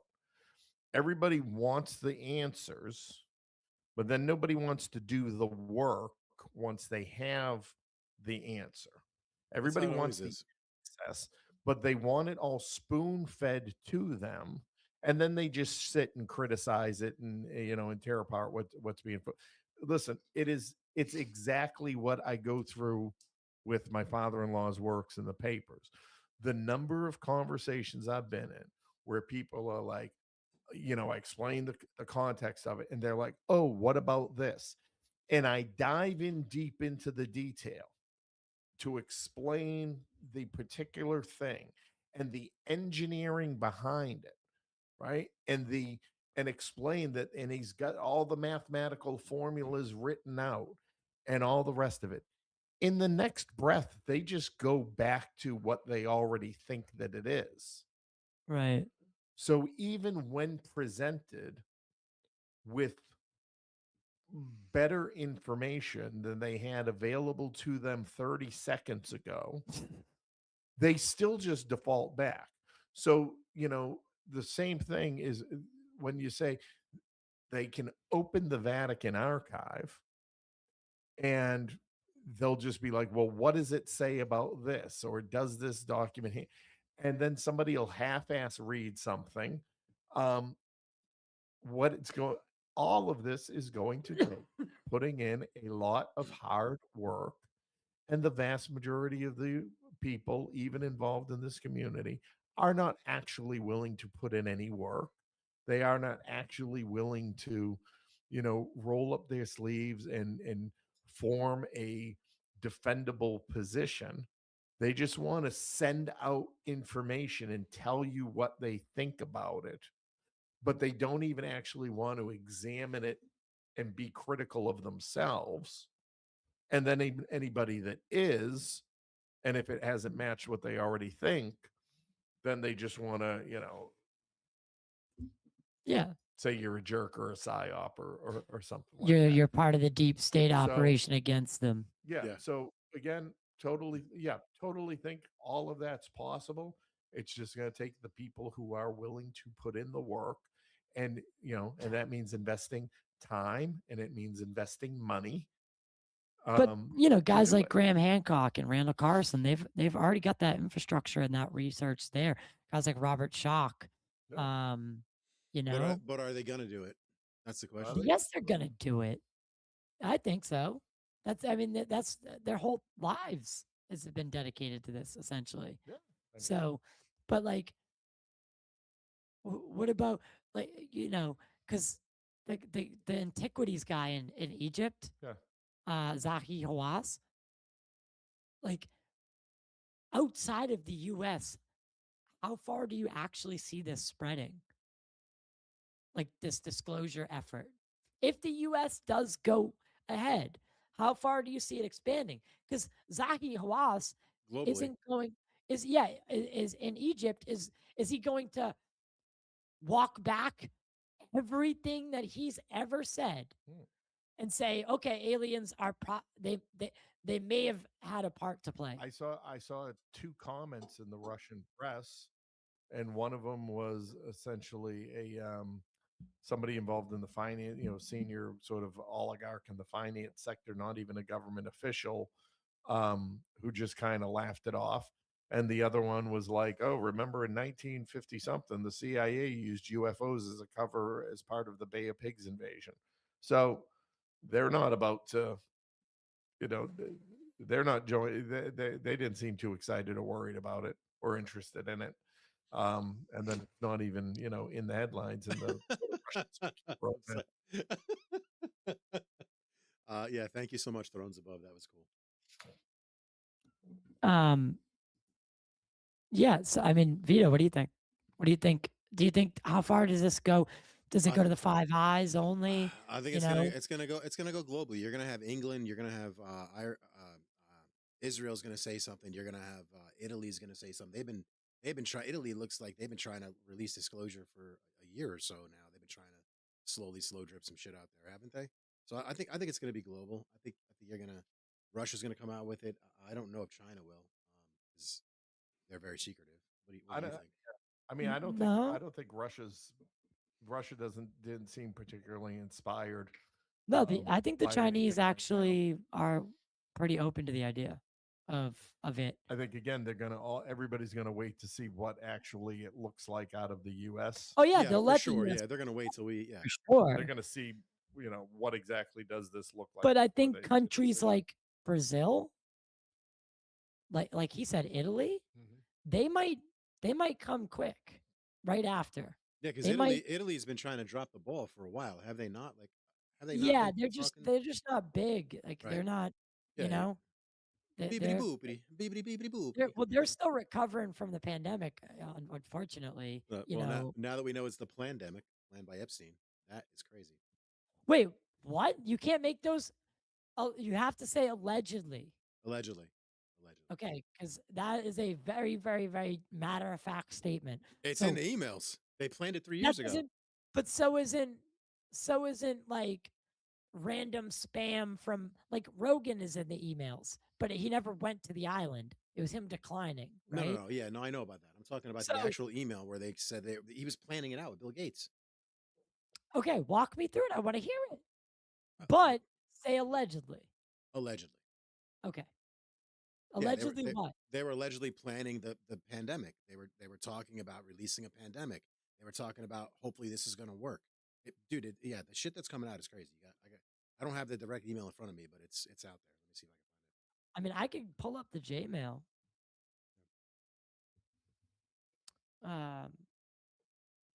I'll send you guys the Gmail thing. It's actually so cool. And it's let me show it to you actually really quick. Yes. So if you look here, see how it's set up just like you wouldn't even, by just quick glance, you wouldn't even know that that's not a regular Gmail. Would you? Quick glance. No, that looks like a real email. Holy shit. Yeah, it says Gmail, but quick glance, this is, dude, like sent folder, starred. Obviously he has like topics and stuff, but you can go to search mail and then type in UFO and it will bring up everything with UFO in it. And a lot of it's junk, but like you can get really specific just like you would your right. And like, obviously, like he just has it set up exactly like a Gmail account. And it's genius. It's fucking genius. And You know, there the people like this, but anything that's redacted, like you can check, look, it will show you everything just as if it would be an email. Like same format as the email. It's not how it was presented, where Right. it's just like Right, right, right. documents Yeah, of the no, that's emails. fantastic. It's fucking great. Just type in Vito's name quick. Let's just say. But no, like you like Get a huge type penis in, picture. you type in Joe Rogan and Joe Rogan. No, yeah, no. There's obviously a difference between being in the files and being in the files. Do you know what I mean? Right. Obviously, a lot Yeah. of people's No, no, names no, but- are in the files. Trump's name's in it a lot, and who the hell knows what the hell's going on with that shit? But it's it's crazy. No, there was direct conversation about the pandemic. I'm looking for it. Yeah, Of course, Gmail everything bad against dot Trump comes up. world. Yeah, just type in pandemic. Gmail.world is the site for anyone who wanted it to use it. It's amazing. Control. How do I paste? There we go. Yeah. What should I search? Look up links between Jeffrey Epstein, Bill Gates, and the WHO and the pandemic. Those are the exact words that were in there as to how do we bring the WHO into it. And we hope that it works. Bill Gates, Maybe use quotes too. the WHO pandemic.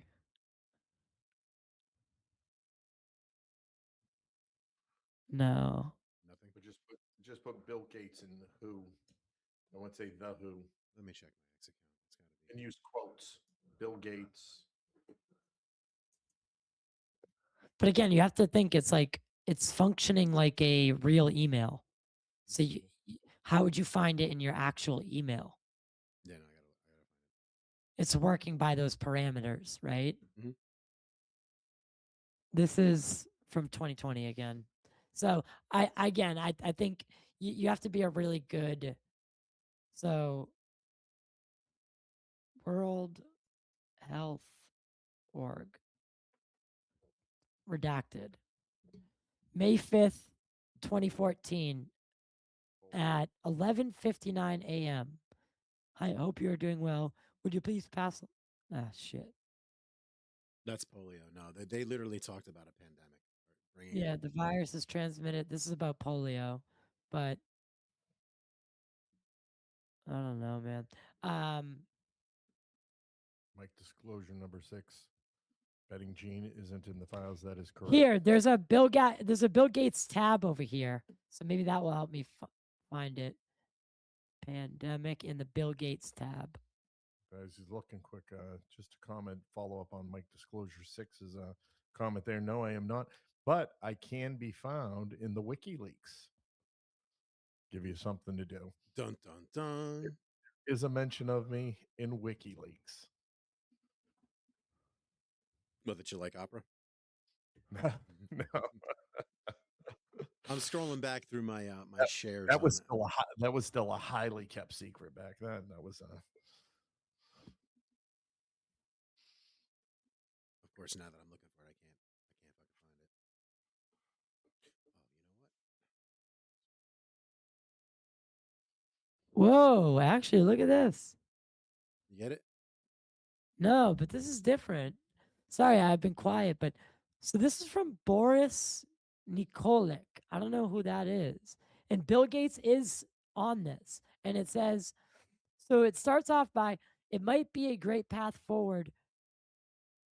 I know. So it starts with Epstein saying, with the massive cuts in science coming, the donor advised fund should be the counterbalance. Please note. And then it goes, and that the information contained in this communication is confidential, maybe attorney, blah, blah, blah, blah, goes through that whole thing. And then Boris says back, it might be a great path forward for some key areas such as energy, pandemic, etc. This is in 2017. Yeah, it was a couple of years before the pandemic. That was And probably one of them. And these cuts could mobilize additional donors and funds. I am not sure he has explored DAF as an approach. That's interesting. There's talk of, again, Jeff Epstein and the UFO interests and things like that. Has anybody searched for key figures in the community by name? I have. You have? Anybody come up? I'll tell you off screen. Oh. Yeah, I'll tell you off screen who I found. Oh, Why damn. did you on screen? Because it's not the can of worms I'm opening tonight. Really? Yeah. You So, sure? yeah, I'm sure. You Very sure. sure? Very, very, If I very, take very my sure. if I take my shirt off, will you tell us? Nope. I would No. actually not tell you more. I'll kick you clear off the screen. I would never tell you. But okay, back. I don't want to Yeah, have too much dead while air we're talking, here. I'm going to look for it. I'm sorry, but yeah. But continue. so It's so what? annoying. Happens every time. What do you think that? So I'll kind of go back to what I was saying earlier. So for every single person on this planet, for richer or poor, for brown, for white, for gay, for trans, like we come into this world alone, we leave alone, right? We're standing in the middle of a field or at the top of the mountain. We're looking into the cosmos, and we don't have the information that we're not alone in the universe versus we do. I think that changes us and how we see ourselves fundamentally as a species, as a person, as a maybe not so like I think it's easy for people to think like my life doesn't mean anything in the grand scheme of things. But you weren't able to do that before Trump's announcement no, with the knowledge that you have. I was, but So then how did it change you? because now we know there's something else out there that all the religions that kept saying we're God's creation, that we're this thing, we're the special one. Knowing that we're not maybe as special, I think that's a little bit comforting. And that's going to change my view of where humanity stands and how special the universe is. Now, I already think the cosmos is probably more populated, and given its age, civilizations have come and gone. They've risen, they've fallen, right? And that could have been those could have been civilizations that were multiplanetary, Sure. right? And so they could have, but knowing that as a fact, not as a I think, but I can't prove. Mm-hmm.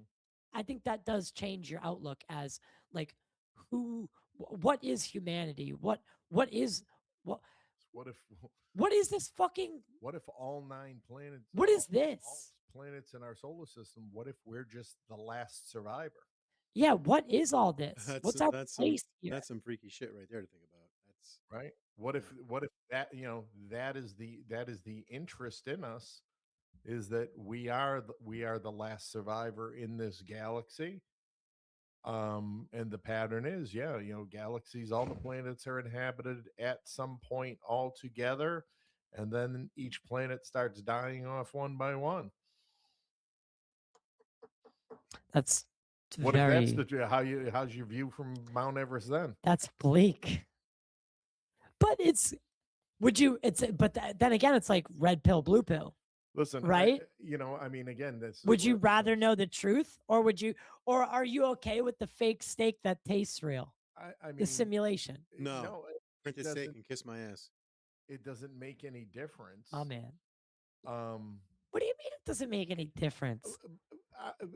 But that's what I'm saying. This is where it becomes personal, right? To everybody, every individual. But that's what I said. So, it's gonna be it impacts every single person, but differently. Like it does. Yeah. But it's one topic. Like that. But the that's NFL. Just a matter of, I have a very compared to a lot of people. Like I do not fear death. Right. I would love to be able to feel that, but I can't. I don't worry about I it. fear it in the way, right there you go, right across the table from me, somebody who like, I don't understand fearing it. And, I tell, like, my, in our family, my daughter is my medical proxy. Right now, she was a home health nurse's assistant for a while and all the rest of it. And even when, Natalia and I got married, and they came up at the doctors, we see your daughter is your proxy. Do you want to change that to your wife? I'm like, no. I said, because nobody's going to pull the plug faster than my daughter. Oh my God. You're such a savage. And I tell Nat all the, and now You're such a savage. I'm like, no, I don't want. But I tell her, I'm like, if you come in the room and find me on the floor, leave and come back in an hour just in case. What the fuck? What the fuck is wrong with you, dude? Actually, but by the way, oh shit. When it's my time, it's my time. Don't artificially keep me around. No, fuck that. Keep me. I want to live forever. Fuck that. That's what I mean. I love every breath of. Bring me out in a jar. Just bring me out in a jar. I'm good. I wouldn't, and again, I wouldn't, by choice, but I don't. But to me, whatever is next is part of whatever this whole experience is.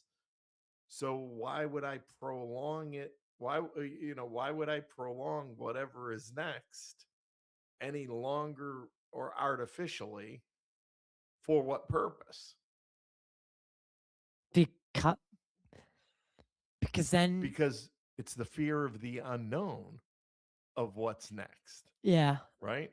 So, but are you saying that what comes next? Right. So if you knew there were 72, no, I don't.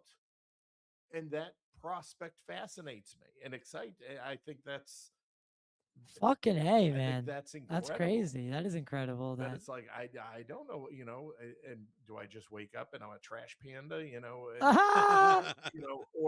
or do I go to this, beautiful place in the clouds, and everybody I ever loved in my life is there, and or do I, find myself, suddenly in a round ship hovering over the earth, looking down. I have no idea. But you think like people that have NDEs, they stop fearing death. They for a little while they're resentful that they got brought back. Yeah. Right? Why do you think that is? I mean, I'm asking that rhetorically, but there was. I don't know if I had a near-death experience, but there was one night I remember it very vividly. So I'll call it a dream for simplicity's sake, but I was underwater, right? And I was fearful for a second because I'm like, oh my God, I'm underwater. And I took a breath and I felt, something in my lungs. And then I just kept breathing. And then I remember having the thought, and I'm like floating, right? In the suspended in the water. Yeah. Or this fluid. And I remember thinking explicitly, oh, I'm dead. And you're on the other side. And I'm like, okay, I guess I just have to kind of go with this now. Right. And I slightly remember like the white light. And then I woke up. And as you know, I have a lot of medical issues and injuries, and yeah, but you've been war injuries, and you've been popping around lately, right? And VITO, he's not the same. He's mobile as fuck lately. But that's got to be because of the stop. Stuff. Yeah. I wasn't gonna say it. Yeah. The day, but when I woke up, that 24 hours afterwards, I didn't have any pain. It was like the best I ever remember feeling. That's wild. Just that 20. Then I woke up the next morning again, and like all the pains were back there again. And it's like, was that some sort of transition? Was it, did my timeline shift? Did it, I don't know. I have a video coming out about that. But there was a physical difference the next day. I have a video coming out about this. I'm doing this new show. Well, I guess because now but we're doing this new show called The Briefing. And I had written a bunch of scripts for this other it was supposed to be gimmicked. It's like a gimmicky, not, and I say that like not gimmick, but like Not just camp, like but yeah, like the Wi-Fi's has the makes it now. well, no, the campfire thing Okay. Yeah. that I was originally gonna do. But I had to rewrite everything. But I rewrote. I have 4 written, 5 written, and I did 1. I did the Lazar one as episode 1. But number 2 and number 3. Number 3 is about this idea that remember in 2012 they said remember that Right. the world is supposed to end And the world has ended, and we're just and we shifted to another timeline collectively right. all at once and that is what because simulation theory is while it's not new it is and deja vu and this idea of the Mandela effect is specifically very new. So this is from my father-in-law's work. This is one of the things at one point I was diving into time and how does he explain time, and he and again, the short version, time is not linear, it is cyclic, and it's almost like waves that we are riding the top of the wave, but under us there are these currents that circle back and forth and all the rest of it, and the all things happen at once. And as I was going through that, whatever it was that spurred me, got me started thinking about Mandela effect and deja vu, and the idea of glitches in the matrix and simulation theory and all the rest of it. And I started working on something called synchronization shock, and that is actually what Mandela effect and deja vu are, is that because of the advancements and promulgation of our technology, where we now have references to everything, at our fingertips, our consciousness and how our consciousness experiences time can shift, but it is not synchronized with what our technology holds. And my father-in-law in the papers talks about an information energy field where all information is available and accessible, and part of our development eventually we'll be able to get there. And it just raised the question in my mind, well, then I wonder, when it came to like AI, even if if information exists in this information energy field, we are limited by our consciousness to the access to this information energy field. And then that is how we stay in line. But it is because it's actually because of the technology that we're now experiencing like Mandela effect, because the technology and the neural networks that are developed in it do not have the guardrail of consciousness. And so they are pulling, it is also pulling because, quantum entanglement, all the rest of it. These neural networks are pulling from the information energy field.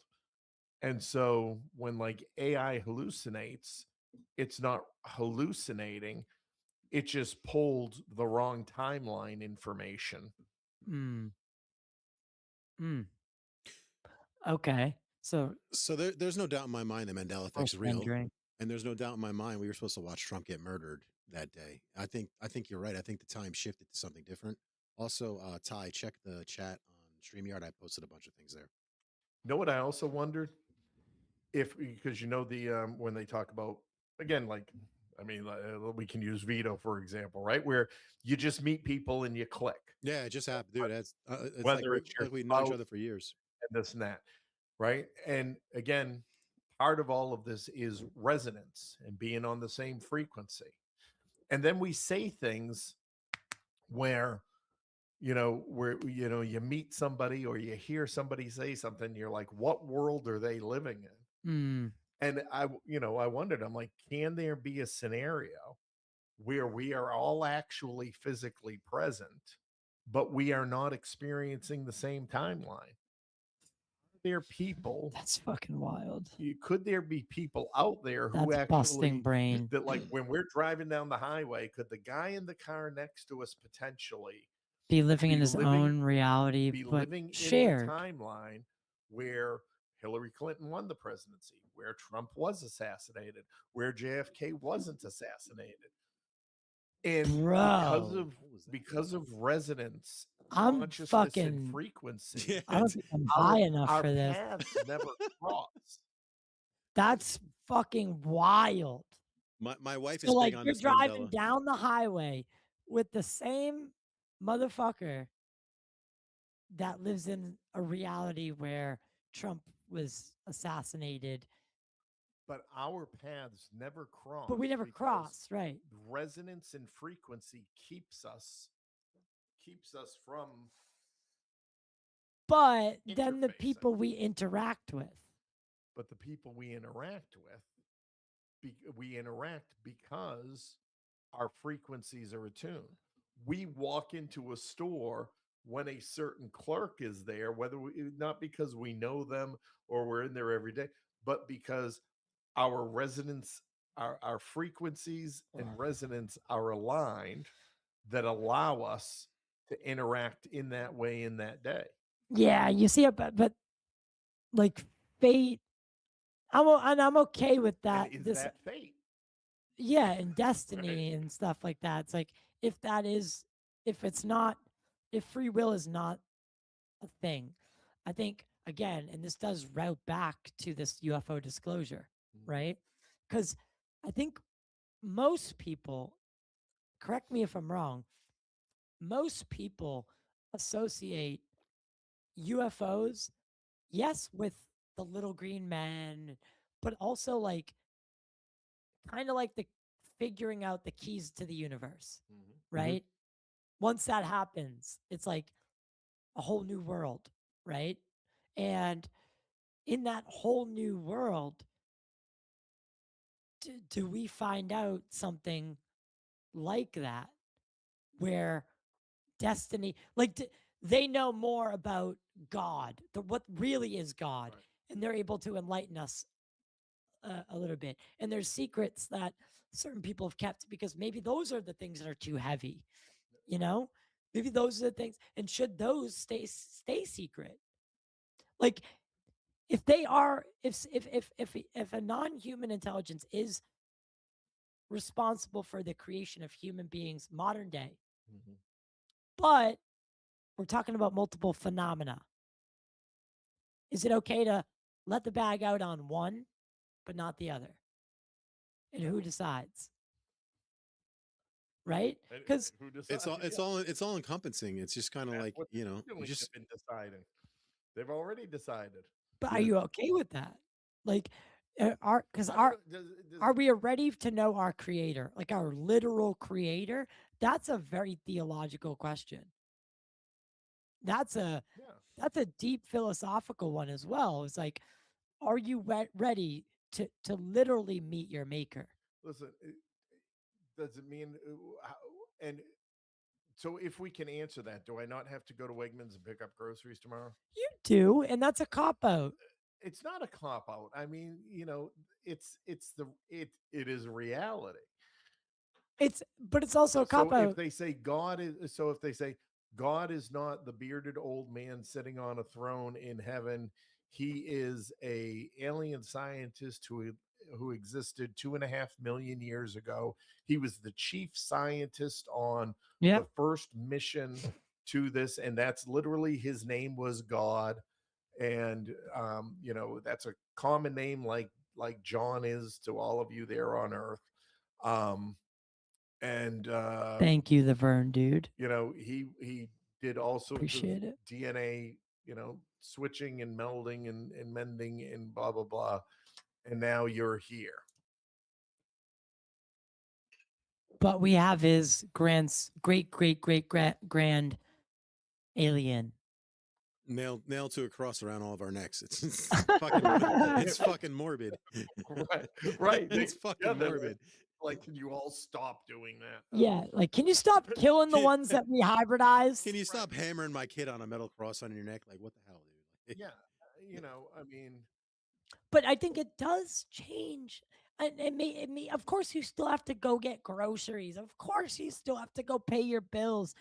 But also, you sit down at, there are families that sit down at the dinner table. Hold on. It's just good radio. I'm sorry. no, I'm not really being aggressive. no, I'm just but because I'm just I'm only thinking because then I'm the wrong person to ask. The question is to you. So if you have that, do you then not fear death? see, that's a better question. I don't fear death. I just want to live forever. That's the difference. You know what I mean? Like, I don't want to live forever. That's crazy. I do. I want to. I'm like, I just want to see everything. Like, I know it'll be lonely at some point because you lose everyone you love. But How do you know you're not going to see everything? I mean, if I'm living forever, He wants to see when you everything die. When you on die. an earthly Right. plane. Yeah, I want to see what the hell's coming. You know what I mean? Like, Yeah, I'm like, oh, he this wants is to great. see everything on the Right. earthly plane. He Yeah. wants to see human history specifically play out. Right. Bingo. But Bingo. What if you But- close but- your eyes, you die, and then you open them, and boom, you're But I don't you're think- a squirrel, or you're just another incarnation of the VITO. But that again, that would say That's pretty amazing. If you're another, but no, another no, it's pretty amazing. but that would imply that the Earth is the center of the spiritual universe, and I do not think that is the case. Yeah, I don't think that's the case either. Why would we reincarnate as a squirrel on Earth, right? Why not a squirrel on Zeta Reticuli? Why not? Right. So he wants to stay on Earth specifically. Maybe he has that choice. Yeah, I just want to see. I mean, like, okay, so for instance, let's just say, especially now that disclosure is allegedly right here, I want to see what the hell the future takes us. Where do we go from here? What happens? Does humanity go better, or does it get worse? Does it go worse then get better? Like that. That's why You know what? That's I actually want to see pretty this shit. respectable. That You know what I mean? that's commendable in a way that you want to see this thing out. You want to see this thing through. Yeah, I want to see what happens. I want to journey through the stars, and I want to. Like, Oh, for sure. Me too. I want to do that. And if so if boom, your wish is granted, then you will equally be happy that at the end of the disclosure journey, it's proven it really was just ultimately a cover story for advanced U.S. weapon systems, which leads to nuclear holocaust around the world, and you have to go live underground for the next 30 to 70 God, years. you're so bleak. I'm just saying, you're just good with all that in your live forever scenario. Hey, talking about no, I want the Earth to do well. Obviously, I don't want fucking nuclear apocalypse. I don't want, you know what I mean? I know I don't have a choice, but yeah, if I had to say, that's what I want. Dude, what if though? What if all of this leads to some sort of like biblical end of time scenario? And like our guys like Chris Bledsoe, think about this. We all mock him, right? I don't mock if you him. guys could only be privy to some of the conversations I've had with people, you're going in the right direction. Bro, don't give me that bullshit. You're going in the right direction. If you were privy to some of the conversations I've had. If you were all privy to some of the conversations I've had. Yeah. Don't go there with me. No, I'm just kidding. But I get what you're saying. So this light went off and it really fucked with my threw everything off. Like goddamn light broke everything. Yeah. The timeline switched. The timeline just swapped. Yeah. Right. But oh God, what was I saying? Bledsoe. Oh, Bledsoe. Yeah. We all give him, we rib it. We not like a frog, but we rib it like, oh, he's making predictions. Bro. It's kind of looking like whether it's luck or is there any truth to what he's saying? Like that I mean, here we are on the verge of spring, 2026, exactly when he said that this knowledge would come to humanity. And we're literally staring down the barrel of it. But wasn't he switching, shifting that timeline? Yeah, he keeps a changing little stuff. bit, right? But So this is my issue with predictions, right? Because I do predictions. I made an entire career out of doing predictions. Can you Yeah, predict but the that was Powerball number for me? analytically predicting, right? Looking at things and analytically predicting it based on past and Are you clairvoyant, Gene? based on signals. Based Yes, on he's signals. saying that someone told him this. What I'm saying, all I'm saying is that there is a certain skill set of being able to absorb information and analyze. So, like, to me, I had a natural inclination and I was taught specific skills around observing, processing signals, and making determinations.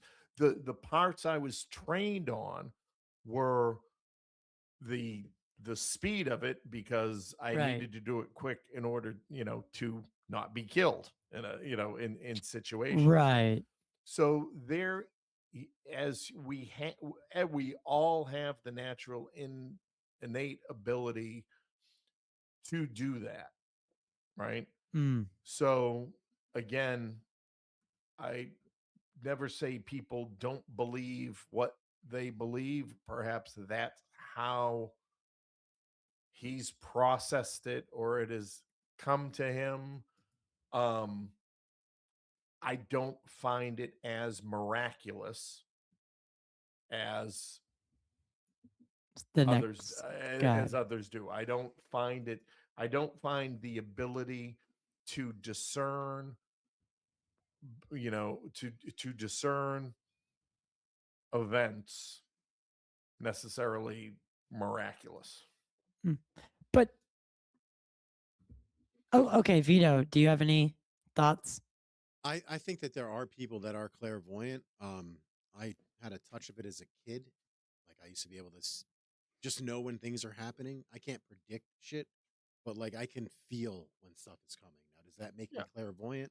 I don't know, but I know it's something that I've had as a child since I was a child. Like when I was 8 and I foresaw one of the janitors getting burned by steam in the basement, and it happened 5 No minutes after. way. Swear to God, if my mother was in the chat, she'd vouch for me. It happened like about between 5 and 20 minutes after that.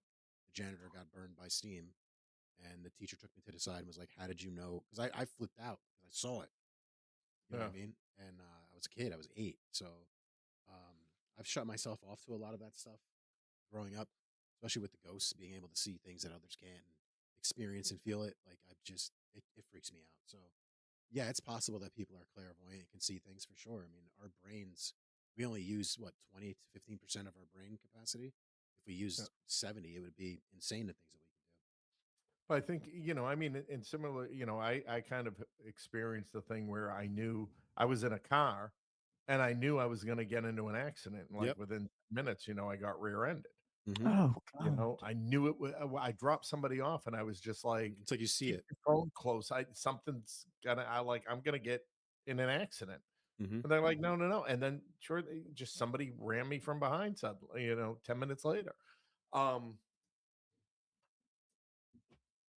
That stuff's So again, there's there's just things that mediumship. Listen, and I've met mediums. I had some great discussions. Again, there was an opera called The Medium. When we did that, we hired a medium, and like I got such a great understanding of mediumship and all everything with that. And I believe all of it 100%, right? But then there again, I can't even say it's skepticism. It's just based on my experiences, right? In in seeing a lot of this, how these things play out, there are signals from certain people who claim these things and claim these skills and abilities Mm. that are consistent with not being 100% legitimate. Yeah. You know, Especially this area. I talk about it with the transgender issue, right? There was a church I went to in Houston. That was, it was close. It was primarily a gay church. And there was a transgender woman in there, and got to know her, heard the story, used to be military, used to be a cop, became a sex worker, had friends who were murdered and thrown into dumpsters and all the rest of it. And I'm telling you, there was such a period of time, like I could not, and she would talk about, standing in the mirror and looking at herself as a, little boy and not understanding what was going on with her body and this and that. And like just that phrase alone, when I would talk to people about it, like I would actually get choked up. I had such empathy, for the sincerity of this person. Yeah. Right. And so when now over the last few years it's become so prominent, and I hear other people discussing their journeys, something does not resonate in the same way from the previous experience I had with somebody who was transgendered that makes me think this person now telling me the story is really just seeking attention. They're really just trying to fit in. There's actually something else going on. There's like 100 other things I can come up with other than this person is legitimately transgender. Whereas, those other experience, and this certainly wasn't the first or the only one, but it was, again, at a time and within a context, much different than today. And when I compared the two of them, I'm like, I'm not convinced. So very similarly, I've had these experiences with people where I have felt and acknowledge and feel the authenticity, and then, have seen the other ones where it's not. Yeah, and I think that goes with like a lot of things. Yeah. Yeah. Like I've sat in the room with people that they tell me a story about, oh, here's a good segue. Stories about like the secret space program. Yeah. And I'm like not convinced. I just am not convinced. But then you get someone like Salas, right? Or others, like other people I've interviewed, where you're just like, I believe this fucking guy. Like, this is sincerity. Did Salas talk about a secret space program, or what's his story? That's another weird angle on this.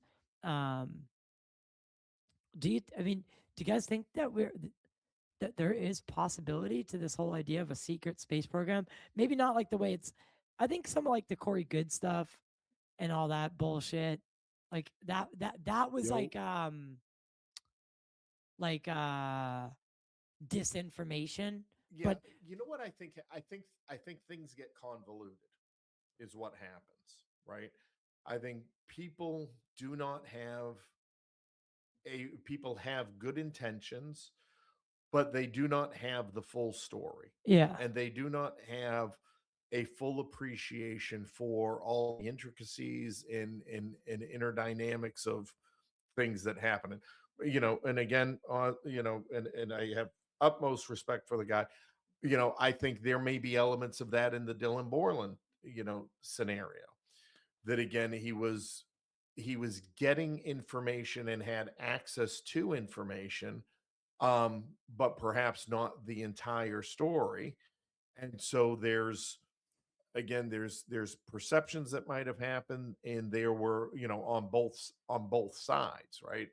It's like any interesting. I mean, and listen, it even happens in interpersonal relationships. I think right? it happens all the about time. it all the time, you get that meme of a man and woman laying I in did. bed, and the woman's looking at him saying, "Oh, he must be I don't want to thinking go about back other there right now. girls." And and then the bubble, over the guy's head is, "Oh, I wonder, if a dragon could fight a shark."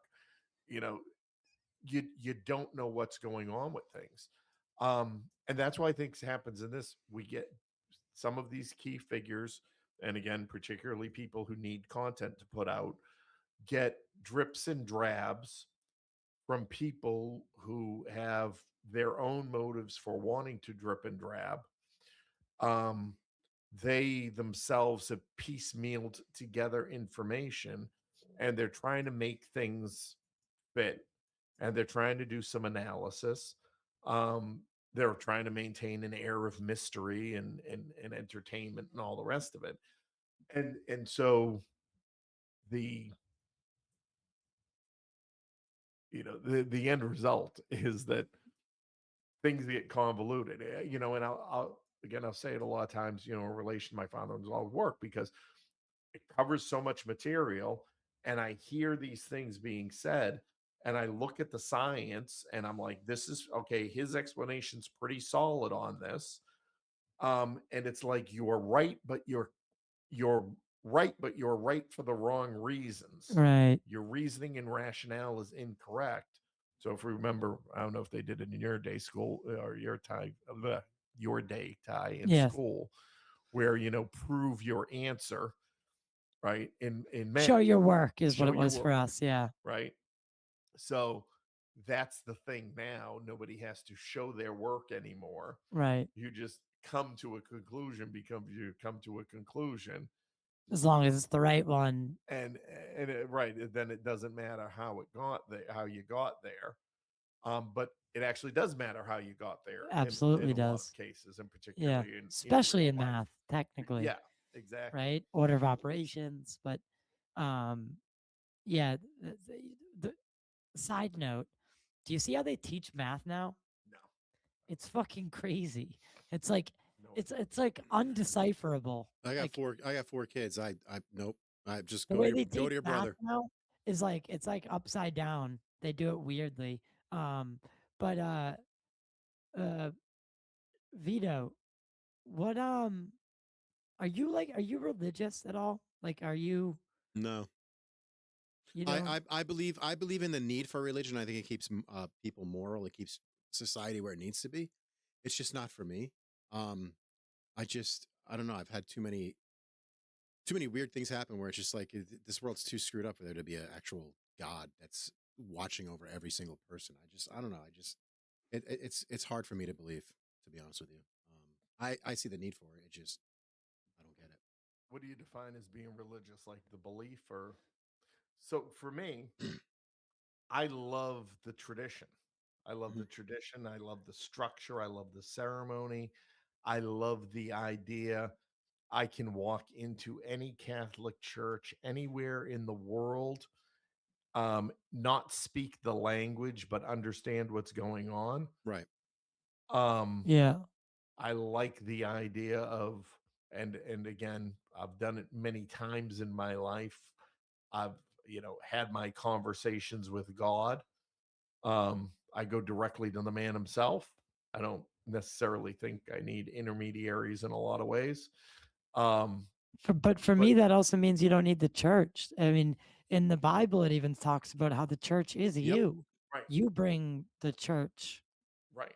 But I like the structure. Yeah, I like yeah, the ceremony of yeah, of course. the repetitiveness. There's a comfort and a familiarity. It gets you in the participation. mindset to speak to God. Because humans are used to routine. That's part of it also. Yeah. It gets you in that mental space to like be on a caliber that you're willing to entertain God. Yeah. Right? And You don't want to do that like after you jacked off and like right, exactly. right? You washed your right. hands and Jesus, now Jesus you're is like, watching, Ty. Jesus is watching. you're like, God, if only I could, you know what I mean? That's not Right. the time and place. Exactly. But it's and again, I went to Catholic school my whole life, right? And Do you want to talk about it?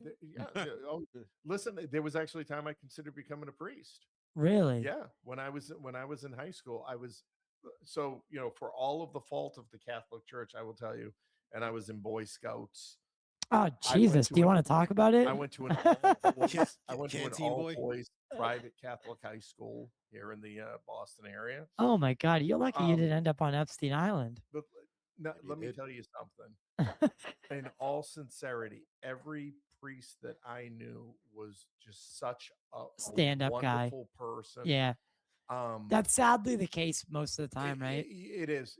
I mean, there's what when we returned to Boston, like I This is the sought out- home of the my the old high school scandal. chaplain. I was an altar boy. And he had died, and he was friends with the chaplain I had in Boy Scouts who had retired. And I actually found him, and I just gave him a phone call and was just like, I just wanted to say hello. I don't even know if you remember me, but you were just such a wonderful influence in my life, and I know you're retired now, and I just wanted to say thank you, kind of thing. Hmm. And yeah, and at that time, these were just such wonderful men, and I was just so drawn to it. That yeah, I was like, I think I want to do this. Mhm. Obviously I didn't. I went in a very different direction. Yeah.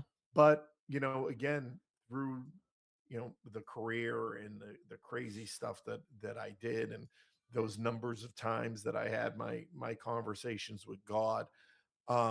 When I came back here, I got involved in my old high school again. And it was one of the craziest things was like my old English teacher was still there, my old math teacher, one of the brothers was still around. And I thought about it one night, and then I had to do like a speech. They had like a after school group, and they used to invite in speakers, and they invited me in, and I talked about this and my life and my experience, and bringing it back to the school. And I thought about 30 years later, I showed up, and these teachers are still there. Mm. And I thought about my own life, and I thought about the days I used to, I had my office in The Hague in the Netherlands, and I used to fly to London on Fridays. So I would have meetings there, have my fish and chips and mushy peas. I would want to be ready to go to the pub with the fellas afterwards. That was kind of my routine. And I'd be walking over the bridge from Canary Wharf to Shell Center over the Thames, and Big Ben's right there. And I'd think to myself, wow, what am I doing here? And what a miraculous life, and fantastic and crazy things that I'm doing, and all the rest of it. And when I got back to that school, and I saw those teachers that have been there 30 plus, 40 plus years, some of them, right? And something struck me where I'm like, you know what? This is what it really means when you're doing God's work. Right. Because these people have been here for 40 years since 30 years since I've left. And they prepared me and sent me out in the world. How many other kids have they done that for? And it just struck, and I'm like, Well, I think there's always that. That is the hand of God. That is the face of God to me in that, in that moment, in that context, that, at work of preparing and forming people to go out and do great and miraculous things in life. And all the rest. And I'm like, maybe that's what it's all about. I think so. I think it is it's about what you go and put out there. I think it's about what you go and you do and you put into the world. Again, if this idea of we affect the matter around us. Yeah. If you go put good into the world, you'll get good back, but you'll also leave the place better than you found it. I think that really, and that gets me back to religion. I think like what Vito said earlier about not really being religious but he understands why there needs to be religion. And I think he's equating that to the fact that it's a good way to live your life, right? Don't Moral, steal, moral and don't just. Yeah, don't kill, don't don't rape. murder, Yeah. don't generally be a good person. And somebody's watching, even if you think about doing it. Right. You know, you're gonna be There's in a trouble. punishment for the crime of right. being There's a bad person. There's consequences that, you know, it put that expression put the fear of God into them, right? And I have been getting more spiritual, not so much religious, but I've been getting more, I guess, spiritual, more in tune with that side of it. More of like the karma realm. You know what I mean? Like if I do this, that's going to happen. That's kind of how I just try to do the right thing always. You know, That's it. But there's another again, not now I'll switch to Broadway theater, right? There's a great at the end of Les Miserables, it's one of the final lines. And they just say to love another person is to see the face of God. Yeah. I believe that. You know? I believe that. So I think love is the only thing that truly transcends space-time. Because that's the thing that makes us most human. Is that where our value is in the universe? But I think that's why we are maybe a commodity, soul, like what we call the soul. Vito, what do you think consciousness is? Do you think it arises from the brain, or do you think the brain produces consciousness? I think consciousness is so this is the part that I've been tackling or dealing or trying to get in tune with for the most, because that was the part that fucked me up the most with this whole consciousness thing. So I think consciousness ties into like everything. Like you can have people that can astral project, which is an interview I just had with someone the other day. You have people can You're talking to someone who can astrally project. Yeah, one of the guys we met really? at the DC thing. Oh, interesting. Yeah. The whole what is it, the remote viewing. Oh yeah, where's Logan? I don't know. I hit him up. He didn't reply back. I hit up Joe too. Joe was out with his wife. The remote viewing thing, people can remote view. That's all connected to it. I think consciousness is everything. I think consciousness also ties into how these beings see us as containers and things like that. I think it all ties into everything.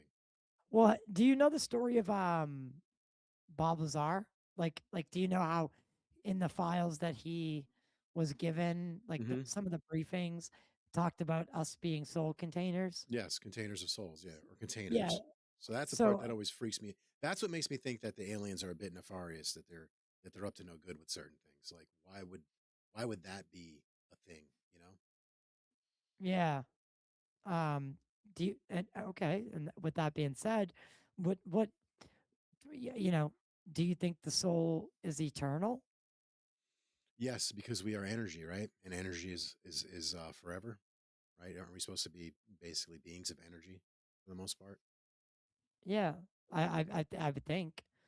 I don't know. I don't see a world. I mean, I don't see what else it could be. And then based off of the experiences I've had, it would be energy. I mean, have you witnessed ghosts at all or anything like that, or? No, only once. Honestly, I'll tell you a story. Wait, that's wrong person. Yeah.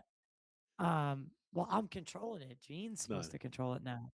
This is what I pay him. This is what I pay him for, and he's not even fucking doing it. Pays me in pretzels I can't eat on air. Yeah, because they're the crunchiest fucking. It's like getting Doritos. Crunchy things comfort me.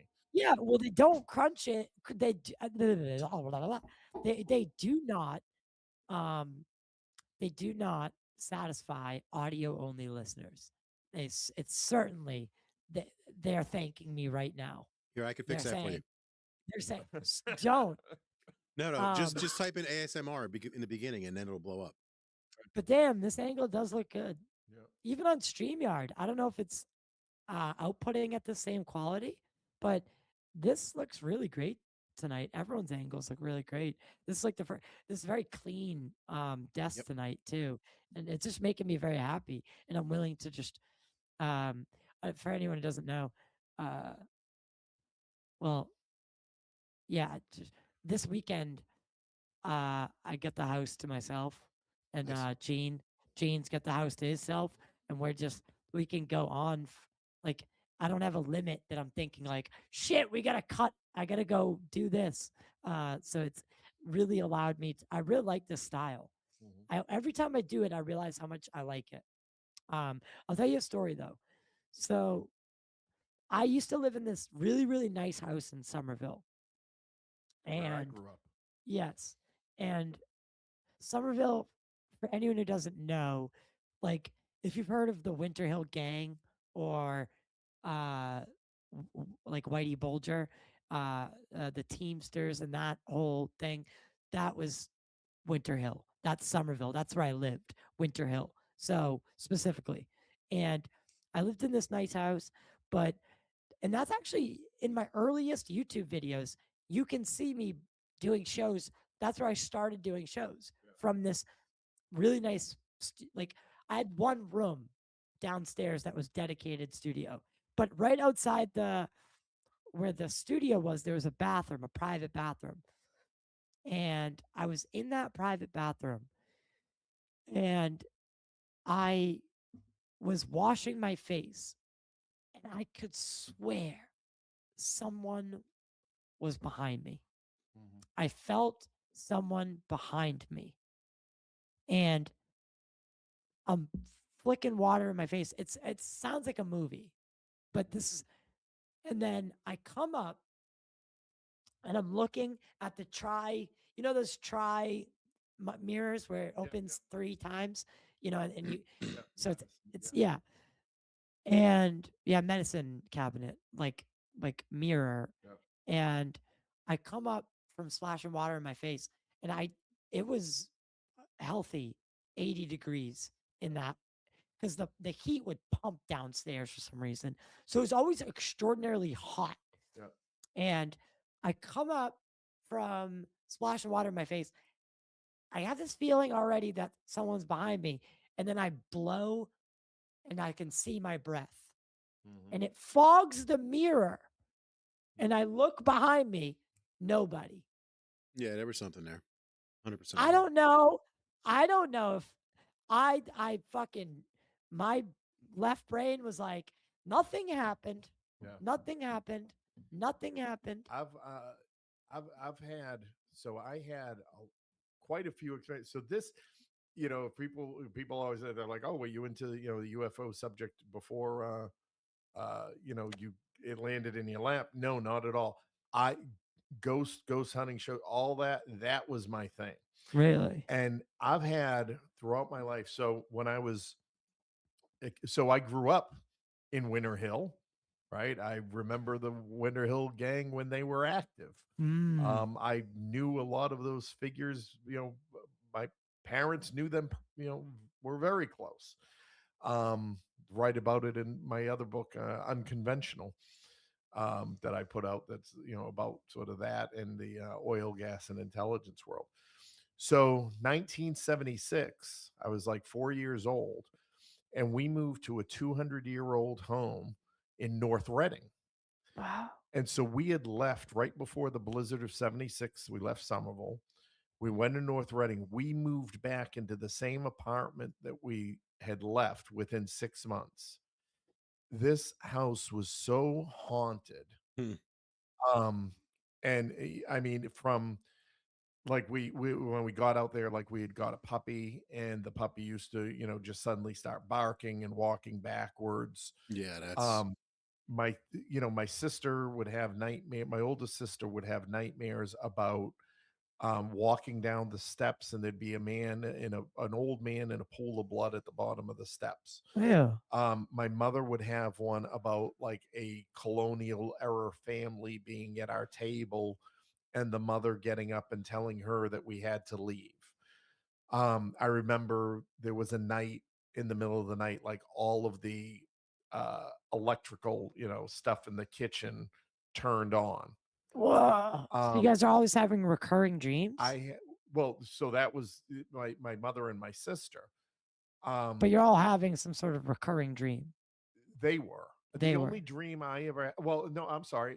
it was a recurring dream I would have about a woman coming out from under my bed and chasing me. Oh, that's the worst one to have. That's by far the worst one in my opinion. We had like the thing with the, stuff turning on in the middle of the night. I had, that was the other one. There was this was the one at the end, the thing with the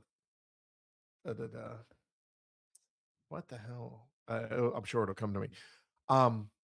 But I had so again, we moved there before the blizzard of 76, and we were mythical here. gone within 6 months, right? So years later, like I'm telling my sister, see, now I remember. One night I was in bed. My godparents were over, and they were downstairs with my parents, and there was knocking coming from the attic, like legitimate knocking.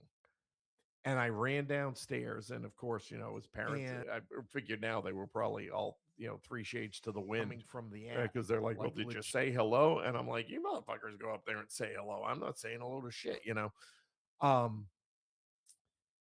And and my father went up into that attic one time and never went up there again. It was like, don't anybody, no, don't ever go up there, da da da. And he was like legit scared. And it was one of those things like later in life I'd never thought of again to ask him about. Right. But there were 2 things that happened in the spring.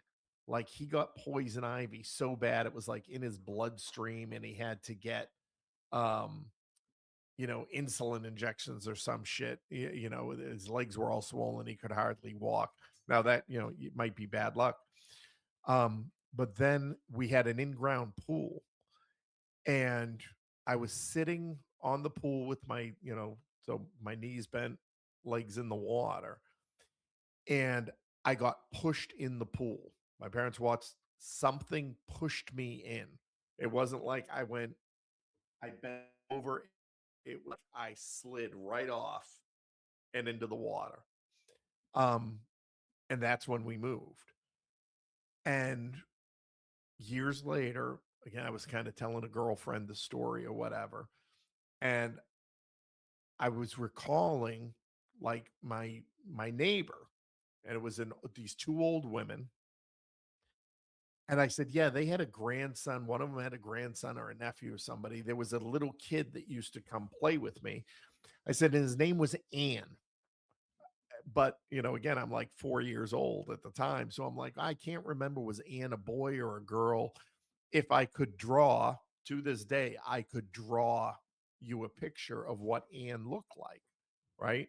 And I remember being in the fire truck, that little red metal fire truck thing, and I remember being in there. I remember Ann being like in my bedroom, and we would be playing and stuff. So I decided, I was like, do you know, was that like Gertrude and Hess's, grandkid, one of their grandkids, or a nephew or something like that? And my sister's like, you did not have any friends who came to the house. And I'm like, I'm telling you, I played with this kid. And they were like, and she's like, nope, they're that like, kid no, didn't exist. They're like, we lived there 6 months. You didn't. And half of it was a blizzard. But like I said, I remember. Now, I never remember Ann coming over. I never remember Ann going home or anybody picking. I remember Ann coming out of the woods, and she's like, "Why do you think it was, these old ladies?" I said, because when he'd come over, he'd come from where their house was, but there was a wood line there. It's not there anymore. Oh, that's the creepy. house is still there. I said, so I just figured he's coming from their direction. He must be with them. And that's like, creepy. They're like, nope. Well, so what do you think's gonna come next? What do you think? What do you guys think's gonna come next as we start wrapping up? I hope we get disclosure in some way, shape, or form. I hope that the whistleblowers can finally tell us all that they know and can finally stop saying I can't talk about this. Like that's what I want. I want to hear the full story. I just want to hear the truth. I'm tired of the bullshit and the lies and the just nonsense. Just tell us what's going on.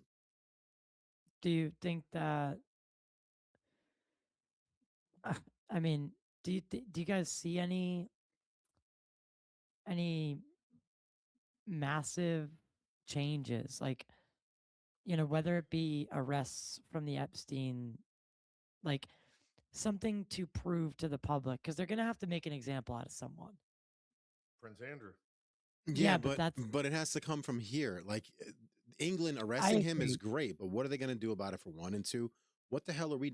They've had this information for years. His They've brother gone over it already for years. denounced him. Like Right. Yeah. they already went through the show. Like, let's Like, go. Let's get this shit. I want heads rolling is what I want from the Epstein stuff. Well, leave hold on. kids who should alone. roll? Who should roll? Right. If you were involved in harming kids in any way, shape, or form, if you were involved in covering it up, you got to go. So this is the thing. And again, I don't want to go too far down this rabbit hole, but this is what, one of the FBI agents, when they released these, said. He said, if there is somebody who has come forward or wants to come forward with a specific allegation against a specific person, we will investigate that. He said, we have not, they have not arrested anybody, right? Because they haven't, and we forget. Are you buying that Cash Patel bullshit? Listen, I'm just saying, we forget there have been people arrested. Jeffrey Epstein and Giselle Maxwell have been arrested. Who did they traffic to? Themselves? Right. Listen, that doesn't make sense. I understand, but again, just because they've been arrested, it doesn't mean they were going to give anybody up. If the government hasn't found, that information, what do I believe it or not? I'm sure. I'm not, and don't get me wrong, I'm not disagreeing, but we also can't say nobody's been arrested. Yeah, right? The ringleaders of it were. But what I'm saying is, okay, so Epstein, did you see Israel? Epstein got arrested, and what happened to him? He's either hanging out in Israel allegedly, or he's dead. One of the two, or that's not him. Ghislaine Maxwell got arrested. She's either allegedly in jail. I don't know. The person that they're showing as her doesn't look like her. They just showed some pictures. Yo, you saw that picture? Yeah, buddy. Yeah, or the lady on the street that they just had that she looked like it was Ghislaine Maxwell and her brother standing on the street in Canada. Like, so I want people who fuck kids and hurt kids to go. Whatever is proven.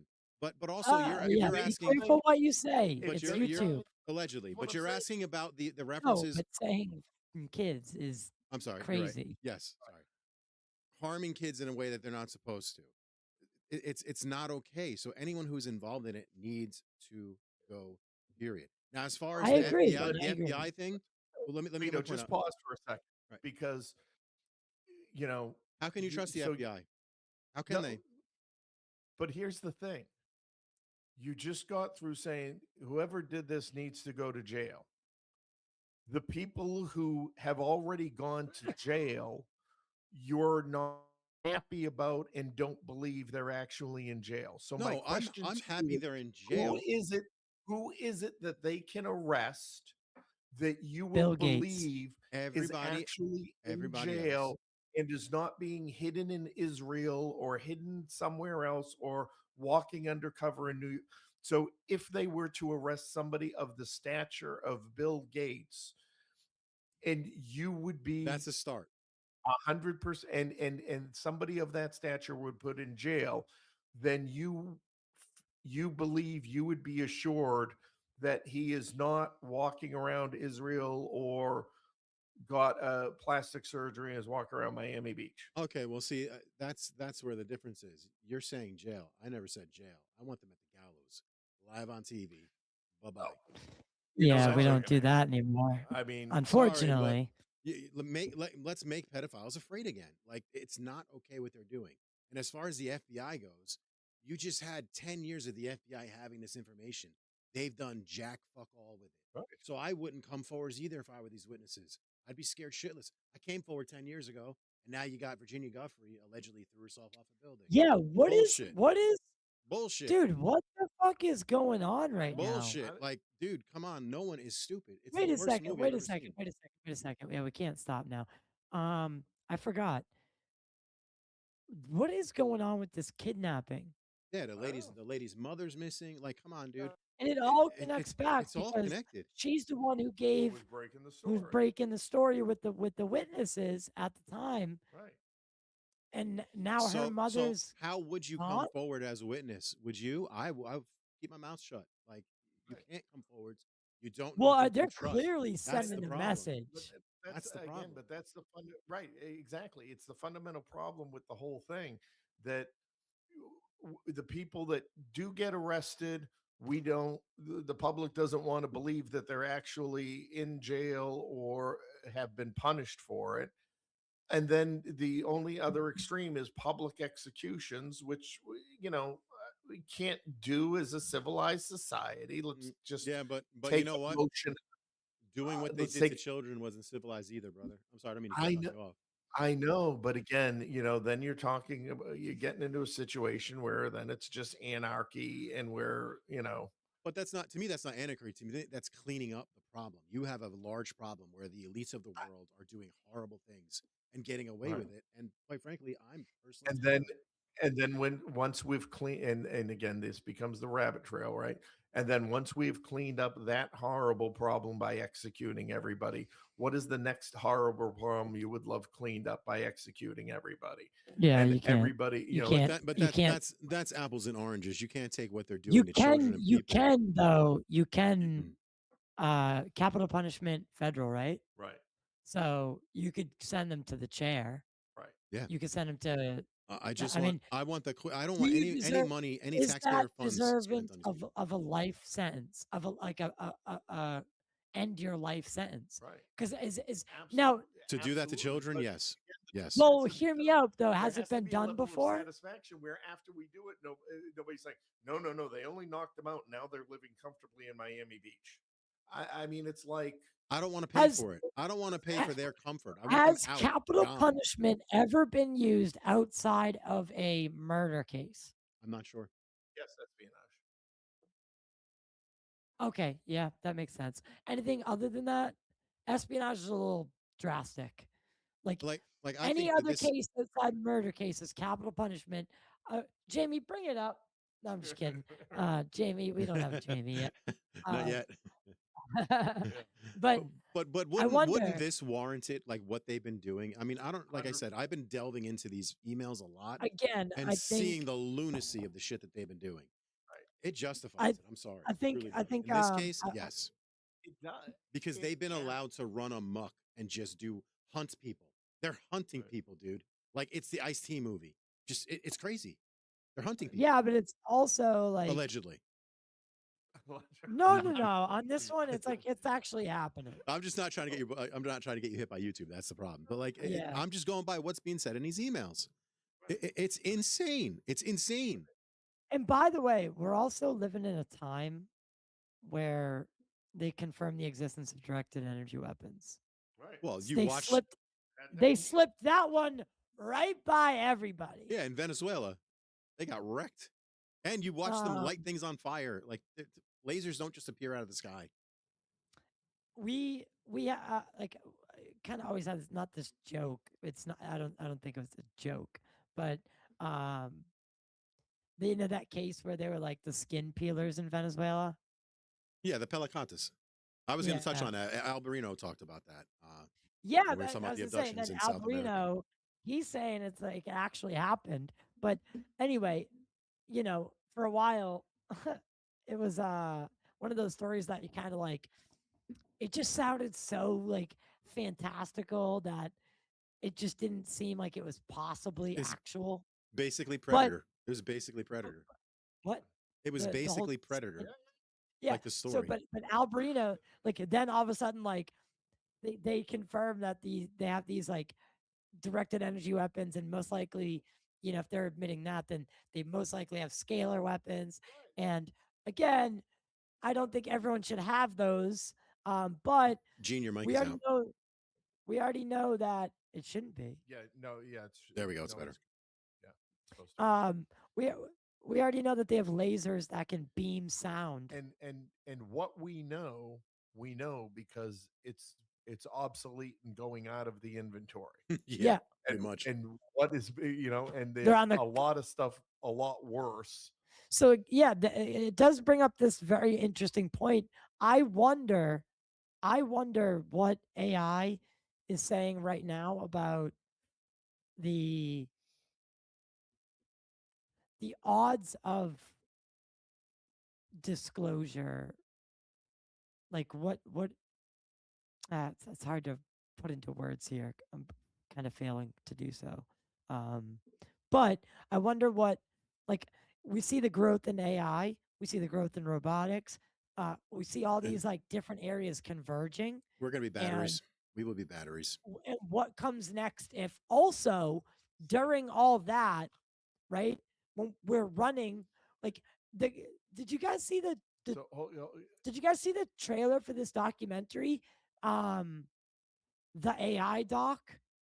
No, I haven't seen it. We gotta watch it in a second. We gotta watch it. I get a question for Vito though. It's crazy. So Vito, sir, in going back to your earlier point of wanting to live forever, then you are content with living to be a battery.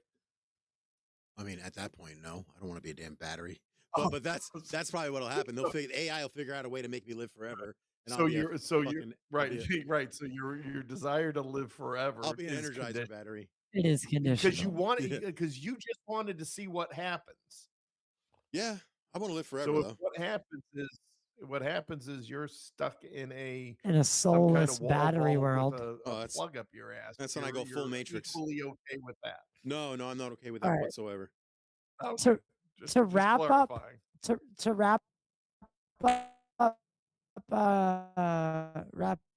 the show, we'll watch this documentary trailer. This is one of those and maybe we'll blurb about it just for like five minutes and do the outro, because I do want to say a couple things at the end here. But so AI, the guys that are, and I brought this up in a comment earlier about Silicon Valley and the people, like, there's a lot of people like Joe Rogan, Tucker Carlson, like a lot of these guys that follow Nick Fuentes, a lot of people like religion and like that element of things were definitely on the decline, but it seems like we're on a swing back to people becoming like really religious. And you see these guys like, Rogan now going to church. Like it's a big part of the and if you general notice, dynamic. It's people in Silicon Valley.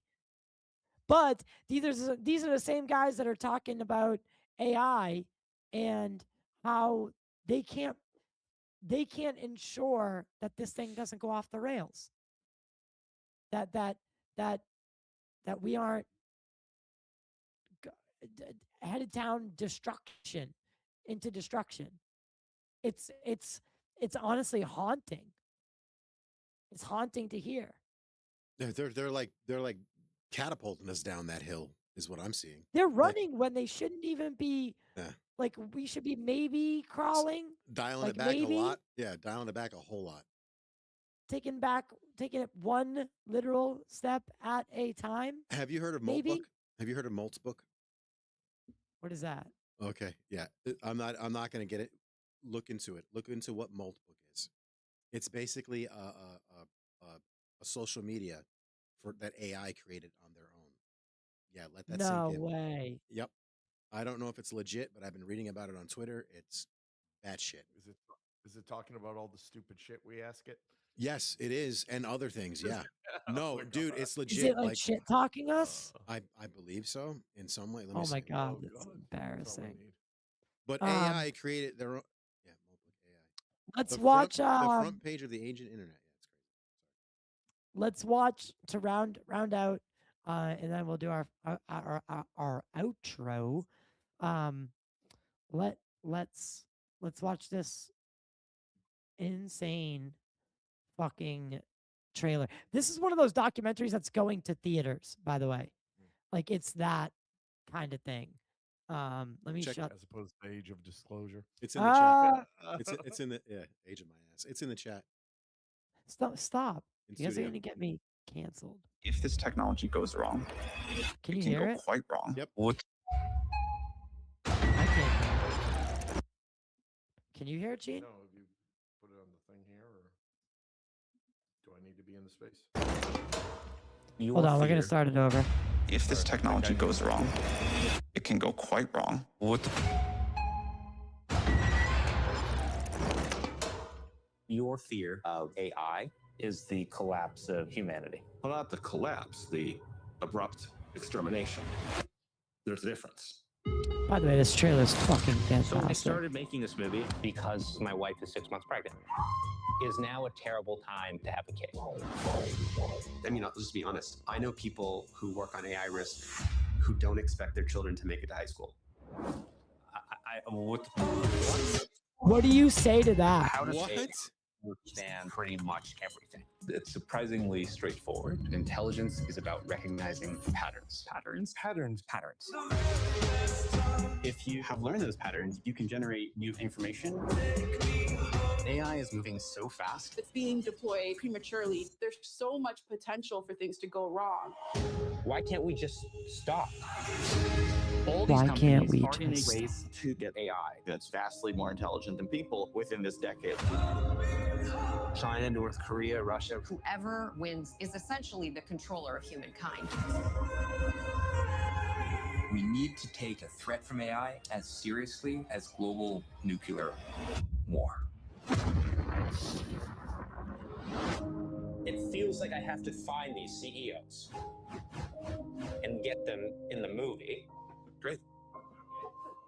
I want to ask you to promise me that this is going to go well. That is impossible. Bro. Okay. What the fuck? Yes. Am I confident that it'll go right? Absolutely not.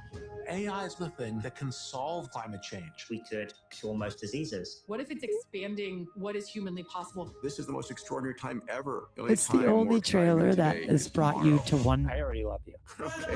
One angle and the other. I think if this technology goes wrong, it can go quite wrong. By using AI, we're about to move off of the Earth into the cosmos. If we can be the most mature version of ourselves, there might be a way through this. It's showing you the like last mistake both we'll ever get to make. extremes. Did you know? I mean, there's Fucking great, right? There's just two words. There's two words that summarize it all. We're fucked. People have so little appreciation for. No unintended consequence. 100%. They won't stop. I know. They won't stop. But They it's always the unintended consequence of, and we can just look in it for. I mean, it's already in the. how much of the I went to internet the T-Mobile existed when you like were a young child. 93, bro. I was born. So no okay. internet. Well, but I'm saying, but by the time you were not for us. But 5 years old. But by the no. Well, not accessible internet. America Online was only a thing when I became like 12, no 11, 10 to 12. Isn't AOL in the 90s? I'm pretty sure I was on AOL. Yeah, very limited versions of it. Yeah, it wasn't household. In like 1995. Yeah, but and I was in Germany and I had internet access. Most people in my most people in my town, like the people we knew, like no one had computers in their house growing up. Yeah. Like it wasn't until they maybe had a personal computer, but it didn't go online. Like that really hit when I was in middle school. That's when things it went from like 5th grade, and maybe I'm misremembering a little bit, but from the tail end of middle school, elementary school and middle school, that's where I remember like creating my first MySpace. If that puts a time on it. Yeah. So, and like flip phones are still like the predominant thing when I was going to school. Like I remember the first phone that everyone really wanted out of like the flip phone era was this. It was this gold phone that only Verizon. It was only Verizon exclusive, and it flipped up this way and it flipped that way, and it had a keyboard on both sides. And it was like it brought T9 to it. It kind of like merged the flip phone with the Sidekick. Yeah. And it was like revolutionary. But I had a Nokia brick, like growing up. Yeah. So you still Like yeah. when I went to the movies for my first time, I had a Nokia brick to communicate with my parents. Yeah. So I was like, I was playing, put it this way. I was playing flashlight tag up until like I grew up in a world where you came home when the street lights came on. I kind But of also world too. but What the hell is flashlight tag? But also then I was drinking in the woods with the cell phone and connection in my pocket. Yeah. So I lived through a bit of I feel like I was truly one of that last generational moments. Yeah. You saw the change. Yeah, 100%. You did. Really, yeah. Because I'm good with technology, but I also remember a time without it. Yep. Where you had to memorize 150 phone numbers. Yeah. Yeah, bro. Like if you like remember the phone, the Rolodex. the telephone, not even a Rolodex, but it was like flat and it had the little arrow that you moved up and down before you opened it. Or the letter, right? Yeah. For the letter. Yeah, and then you'd write down all your friends and family. So it was like this square. I'm explaining. Yeah, I guess you could say. So it was like this square, right? And it was metal. And when you opened it up, there were all these metal. Yeah, there were all these pages inside, and essentially it was just enough room to write, a name and a phone number, and then it was, alphabetized. When you had it closed, there was an arrow that you could move down along the alphabet, and it would take you to the letter. Right. If I wanted Ty's number, I'd go down to T, push the thing to open it. That seems so elaborate for no reason. Yeah, hey, we didn't have iPhones back then, bro. That's what we had. That was high tech. That seems like technology that moved a million units probably. It seems like just opening a page to T might just be the easiest thing. Yeah. No, this was a whole. Oh no, you gotta do the Da Vinci Code to get Ty's number. What the fuck? Welcome back, Mikey. Welcome back. Hey man, thanks. With that said though, we've lost some because like now you got GPS, and if I go to most people and I say, do you know which way is north, east, west, or south, they can't do it. Can't pull it off. No, nope. My buddy Mario, who's my daughter's godfather, so we were stationed in Germany together. All right, I'm gonna end the show on X. 94 to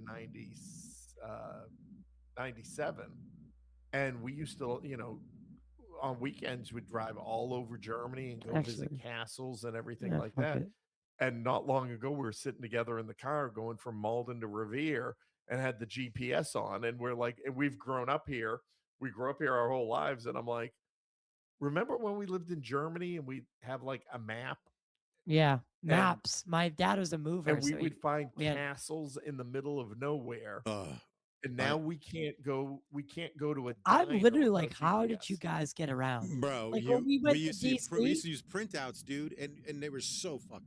GPS printouts, right? Yeah, it was like, so that bad. was the pinnacle when you could print out MapQuest directions. But I used paper maps when I drove. Yeah, my dad owned a moving company, so I remember the book maps. The paper maps, yep. Gas station, the book maps. Yep. It would be sorted by areas. Yep. Every area had their own map. Carried a library. Yeah, it was crazy. I'm so grateful. So grateful for GPS. It was a bunch of maps. But again, if you leave home without your phone, you go into an instant panic versus it used to be that's how you dealt with things, right? Mm-hmm. I mean, no big deal. I always wonder because I started driving when like phones were a thing, not like where they are now, but definitely like I do remember when GPSs were like being stolen from people's cars. Tom-Toms. Yeah, I still got one. Like that was the pinnacle of technology was the Tom-Tom fucking navigation unit. Like, and those are you could steal the radio, the GPS, and the catalytic converter. Right. And like so my sister, talk about cell phones. My sister had one that was like the size of a car battery, and it was a proper like phone, and it had like a strap that it just plugged into the cigarette lighter. Yeah, the Like the that was car her cell phone. phone. Yeah. It's crazy. Imagine how much radiation that thing's fucking putting into your Oh, head. How many Jesus. much micro like but yeah, it makes me laugh. Like, but the exponential growth of technologies, it kind of like looking at that AI doc thing, like that kind of fucking scares me. Yeah. I don't know Mhm. about you guys. but Well, that's scary. Android said in my chat, unfortunately, we cannot stop AI development because China and Russia will not stop. And that's what I mean. It's like we've already cracked the genie's the genie lamp open. There's no putting it back because if we stop, they're not stopping. Whistling Right? Mike, where are you at on all that? What do you think about like cloning though? I think it's going to be terrifying, but people don't have the terrifying part figured out. It's not going to be that your AI is going to turn on you. It's that even right now, and there's been a couple articles about in the last week, everyone is using AI not for the betterment of finding cures for diseases, but to hack into the other country's electrical grid. Yeah. Because think about it, you got a 24/7 hacker that can figure out what's in and what's out, and you can essentially put them anywhere in the country where you can't find them and just work through it with knowing what the programming is. I mean, that's really going to be what's terrifying is if your lights go out, it's not that your computer alive and on. Didn't they just hack something big the other day? Like didn't they just hack like YouTube or something like that? Like they hacked something pretty big the other day. And Well, that's so it's a new it's a new world with that sort of thing going on. Well, we need to get smart quick about hardening, like putting like there's I'm surprised It'll be this- AI too, probably, Ty. Well, Yeah, here's the thing. yeah. I don't know why this isn't a thing already, but people should be lobbying to harden our grid, Yeah, harden it against attack. Like, and I don't know if that happens. I don't know if that happens like area by area or state by state or That's been something. So again, in the oil and gas days, right? They're called the SCADA systems, which are the integrated control systems that most sort of major critical infrastructure, when you talk about oil, gas, and utilities, use. And they're again into the early 2000s, the post 9/11 world, let's say. That has been a huge issue. It's almost like the banking system. Like you would be horrified at how antiquated the banking system technology is. And it's one of those things similar to energy infrastructure that is almost too incredibly massive to replace and modernize without significant disruptions. And so that geez, I don't know if you remember when the hell was it? Might have been mid to late 2010-ish, maybe 11 or 12. There was like a major blackout along the east coast of the US. Oh, You yeah. remember that? That was like again a critical junction point where they found I don't think it was necessarily an attack on the system, but a vulnerability in the system that allowed that to happen. Well, even and energy, oil, gas runs on a hairline. I mean, that's not good. It's always been that's the way the system was built, and it operates. Is that and just because functions. it's civilian? Like if it was No. military, it would be hardened and it would be. It's because you would think it's because of again the nature of it as a commodity. You can't have anything sitting in storage is bad, right? You've got to keep the system moving, and you don't want to keep things in storage because of those disruptions. So you need the ability to have storage when a disruption's coming, but a disruption comes and you don't. Yeah, but what about? I mean, we're also seeing much more activity in, say, the sun, right? And say we get another Carrington event like that happened. I don't know if you guys know what the Carrington event is, but it was like late 1800s, maybe early 1900s, and there was a coronal mass ejection, a solar flare, whatever, and it literally, like, luckily we were very limited electronically at the time, right? So it was like cable wires and that kind of stuff, but it fried it from the core, from the inside out. If that were to, they say if that were to happen today, that the cell phone in your hand would essentially turn into a bomb. That it would, Jesus. it would like instantly like burst the lithium battery and like imagine, like, we need to understand that. And that's what's scary. Is like at any time something like that could happen. And like in reality, we get sent back to the Stone Age like that. Like that. One thing, one moment, one false move. Why y'all worried about aliens then? I think I think that, but that's why I also say that I want more technology, because I want us to be able to instead of, you know, instead of the events of Armageddon play out like the movie with Mel Gibson, we just shoot the fucking thing from, you know, a space-based weapon and disintegrate it. You want the Mr. Burns umbrella thing? Hell yeah. But I also want,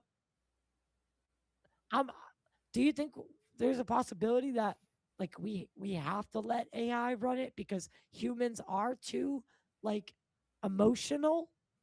Yeah, for sure. It's kind of like the whole polygraph. We kind of can't be trusted with that. Well, you know, like we don't want the polygraph because it's not 100%. But you look at like what is the percentage of honest people that get off in court? It's probably under 50%, right? So like the same way with AI. I mean, it may not be perfect, but eventually I think it's going to be better than we got. I think you'll run into every single place is going to have someone that's taking money or doing this or doing that or forgets this. I mean, look at people that can't leave their car without their phone. You know what I mean? Like it's within those generations, AI is going to be it. Yeah, definitely. Vito, what do you think? You got kids? I think the same thing. I'll tell you what scared the shit out of me was that statement that he made in the first 20 seconds of the video, where he said most of these people's high school kids won't be alive or some shit. Like, what the fuck? That is, if that is not a. By the way, that trailer is so brilliantly edited. It's scary, is what it is. It's so, but it also, it's like the stark contrast between like the good it can do and the uncertainty. It's like the theme that it's, as a filmmaker or myself, like looking at it, I can clearly see the themes of like what he's posing is that there's this bad and there's the good. And honestly, it's about humans overcoming their inherent nature and overcoming that for the good. Yes. I mean, core of it, right? Right. It's ultimately it's up to us. It's how we use it. I mean, I was in a space yesterday, and they had a guy in there who's like, he's just like, I'm a troll, and it's so much fun, and I love it, and it's so good. And people were like, but dude, some people just want to watch the world burn. Yep. Right. People are here because they want to learn, they want to share, and you just find it self-entertaining to come in and be disruptive and all the rest of it. And it's the same thing with this. It's like there's people who are like, oh my God, all the good I can do in my life and the way I'm going to use it to better my life.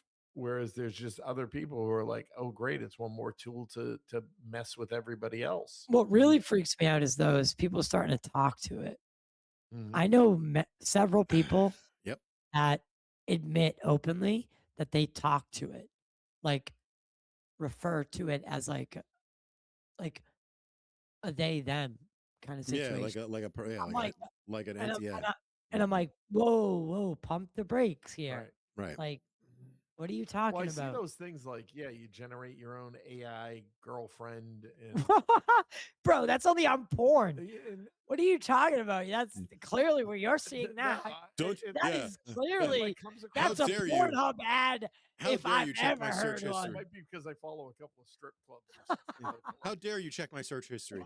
But yeah, it's like, oh, just create me. I'm your AI girlfriend, and maybe it just targets 50-plus-year-old guys or something. You leave me and Jacinda alone. She loves me. Yeah. Bro, I'm dead. And I'm like, no, I already get a hot life. I don't need this garbage. I'm dead. Again, though, that's how it's thinking, because in the same way you can throw your speech or your next presentation to it and ask it to ask you general questions that would come from this business sector. And it's great, but there's always that segment of people that can go down that route. I mean, let's face it, fellas. We look at those robots and we shit our pants. Women look at those robots and go, "Yep, Ultra Vibe 3000. Mommy wants one of those." Right. Yeah. Yeah. It's crazy. Ain't that It's true? fucking crazy. But I am gonna have to probably wrap up. What is on the horizon? By the way, with everything that's come up, I'm gonna be working on some stuff. But that DC project, I have all those interviews edited. So I think I'm going to just release them as interviews. What about the behind the scenes footage? That's some of the best which stuff. was what I'll get to. I have a bunch of stuff to put out, but with everything that came up, it's like you're putting it out at a very open saturation market. And now it's got to be timed a little bit better. So I'm going to be working on that. And what do you guys got coming? Because I got a lot of guests I could rattle off, but I got the new show, The Briefing. The podcast will remain weekly. And you can find me on Disclosure Pod on X. VITO. Unfortunately, I'm a difficult one. I have two different channels. I have one for gaming where I live stream weekly on my 50-inch 4-player arcade cabinet, and I do a very similar thing to the arcade cabinet. It's a 50-inch screen and it's 4 players. Okay.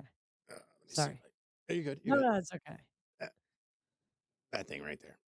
Okay. So I live stream on that weekly. I have anybody that can come on with us. Anybody can play against us. And then I was posting all my UFO stuff to that channel, but it was really screwing with my algorithm. So I split all the UFO stuff to its own thing. I'm going to be doing like either a daily or semi-daily live show with the UFO content with just current events, interviews, a daily show, semi-daily, like twice a week, maybe 3 times a week. I want to do it very similar to this, where you have an open invite. Anybody can come on, anybody can join, and we talk about different topics. I have interviews coming out for this channel. This is the one I'm going to be focusing on a little bit, and then I've got the gaming stuff, so it all intermingles. You'll be seeing gaming people on the UFO world and UFO people in the gaming world. That's kind of the key. Like, how cool would it be to have somebody come over, like, say, I don't know, like I had Julian Dory in my house. That Ashton Forbes on, right? Yeah, I had Ashton Forbes on. He played against us. So that's the other thing, is anybody can actually play with us while we're playing. So it's very interactive, my live stream. And that's on The Perfect Storm Gaming on YouTube. And then VITO UFO 76 is the paranormal / podcast channel. The thing that Gene was talking about with the ghost stories, I'm going to be doing something similar to that when my audience gets bigger, where I'm going to allow anybody to come on and tell you your experience. So that's kind of cool. Well. All right. Gene, what's going on? Hey, I'm going to be here. I'm going to be here in the background for everything that Ty's doing, helping him out. And cool. Looking forward to that. I generally, jump into spaces. As Ty said, this is an unusual weekend. I've been trying to be a little disciplined about kind of getting offline by 8 p.m. and just committing that to family time and unplugging. But, I will, I'll just be here to help Ty out. Hey. See if we can grow this. Again, I've always thought he did great work and has a lot of potential, and he's a great guy in general. And He's even kind of fun to hang out with a little bit. You know what they Dare say. say. So, Dare I say. I'll tell you. Go ahead. No, I was just going to say as I pass it off, because then I hope to be doing some things with Whistling Mike as well. Yeah. And yeah, Vito, you're always welcome. We've all clicked. I don't know what it is, but I think There you it's go. great, man. I think it's, I didn't know you guys from Adam. You guys have been wonderful people, the both of you, for sure. Whistling Mike as well. Yeah, I appreciate it. I mean, that's it. Show up, I show up. Oddly enough, I seem to show up when it's one of you three guys, or as a combination, just kind of way it worked out. But yeah, I mean, Ty's talking. I think we're gonna get something going, and then me and Vito, we're just kind of intermingling through the day, and then me and Gene, we got some stuff planned. Just can't talk about it right yet. Yeah. All right. Well, with that being said, yeah, it's been really fun, and I don't know when the next one of the call-in show. Probably do it. Man, I want to do it more probably. But at least once a month to start. It's a if nice not, format. yeah, if not more, because it's just a lot going on. So, yes, everyone who's listening or stopped in, gave super chats, you guys, that was awesome. Thank you so much. Get the email, Matt, by the way, I think it was. So, make sure to like, share, subscribe. And if you're listening on a podcast platform in the future, please leave a rating and a review. It helps very much. It's so quick. You have your phone in your hand already. It's just so easy. And it helps so much, and it's free. But you can help support further by becoming a member on Patreon or YouTube and get early access and ad-free access to the shows. So, but that's it. I don't like to go more. And I feel like I'm begging. It's terrible. Arms to the poor. Arms for the poor. But stay humble, stay kind, and most importantly, stay vigilant.